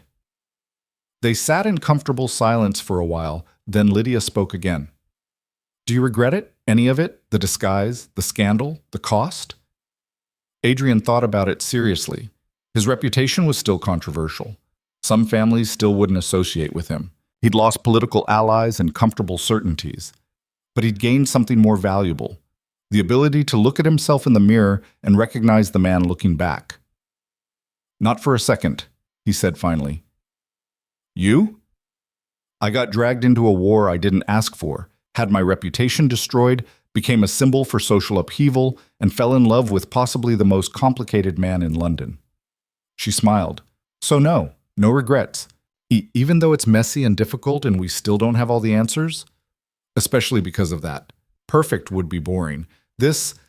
She gestured around their small apartment at the life they'd built from the ashes of his old one. This is interesting. Adrian pulled her close, kissed her properly. When they broke apart, both smiling, he rested his forehead against hers. I love you, he said, not as a grand declaration or a strategic statement, but as simple truth. I know, she said. You burned down your entire world to prove it. Worth it. Completely insane, Kakuki. That too. Outside, London continued its endless churn. But inside, in a small apartment above a bookshop, two people who'd chosen truth over comfort sat together in the gathering dark, building something new from the wreckage of everything they'd been taught to value. It wasn't perfect. It wasn't easy. It wasn't the ending anyone had expected. But it was real. It was theirs. And it was enough. Years later, when people asked Adrian about the moment everything changed, he never talked about the breakfast at Ashford Estate, or the public confession, or the dramatic confrontation at the Whitmore gathering. He talked about a woman offering water to a groundskeeper on a hot day, about kindness given without calculation, about being seen as human when he'd been invisible. Because that was when Duke Adrian Vale died, and Adrian, just Adrian, began to live. And everything else followed from that one genuine moment in a world built on performance.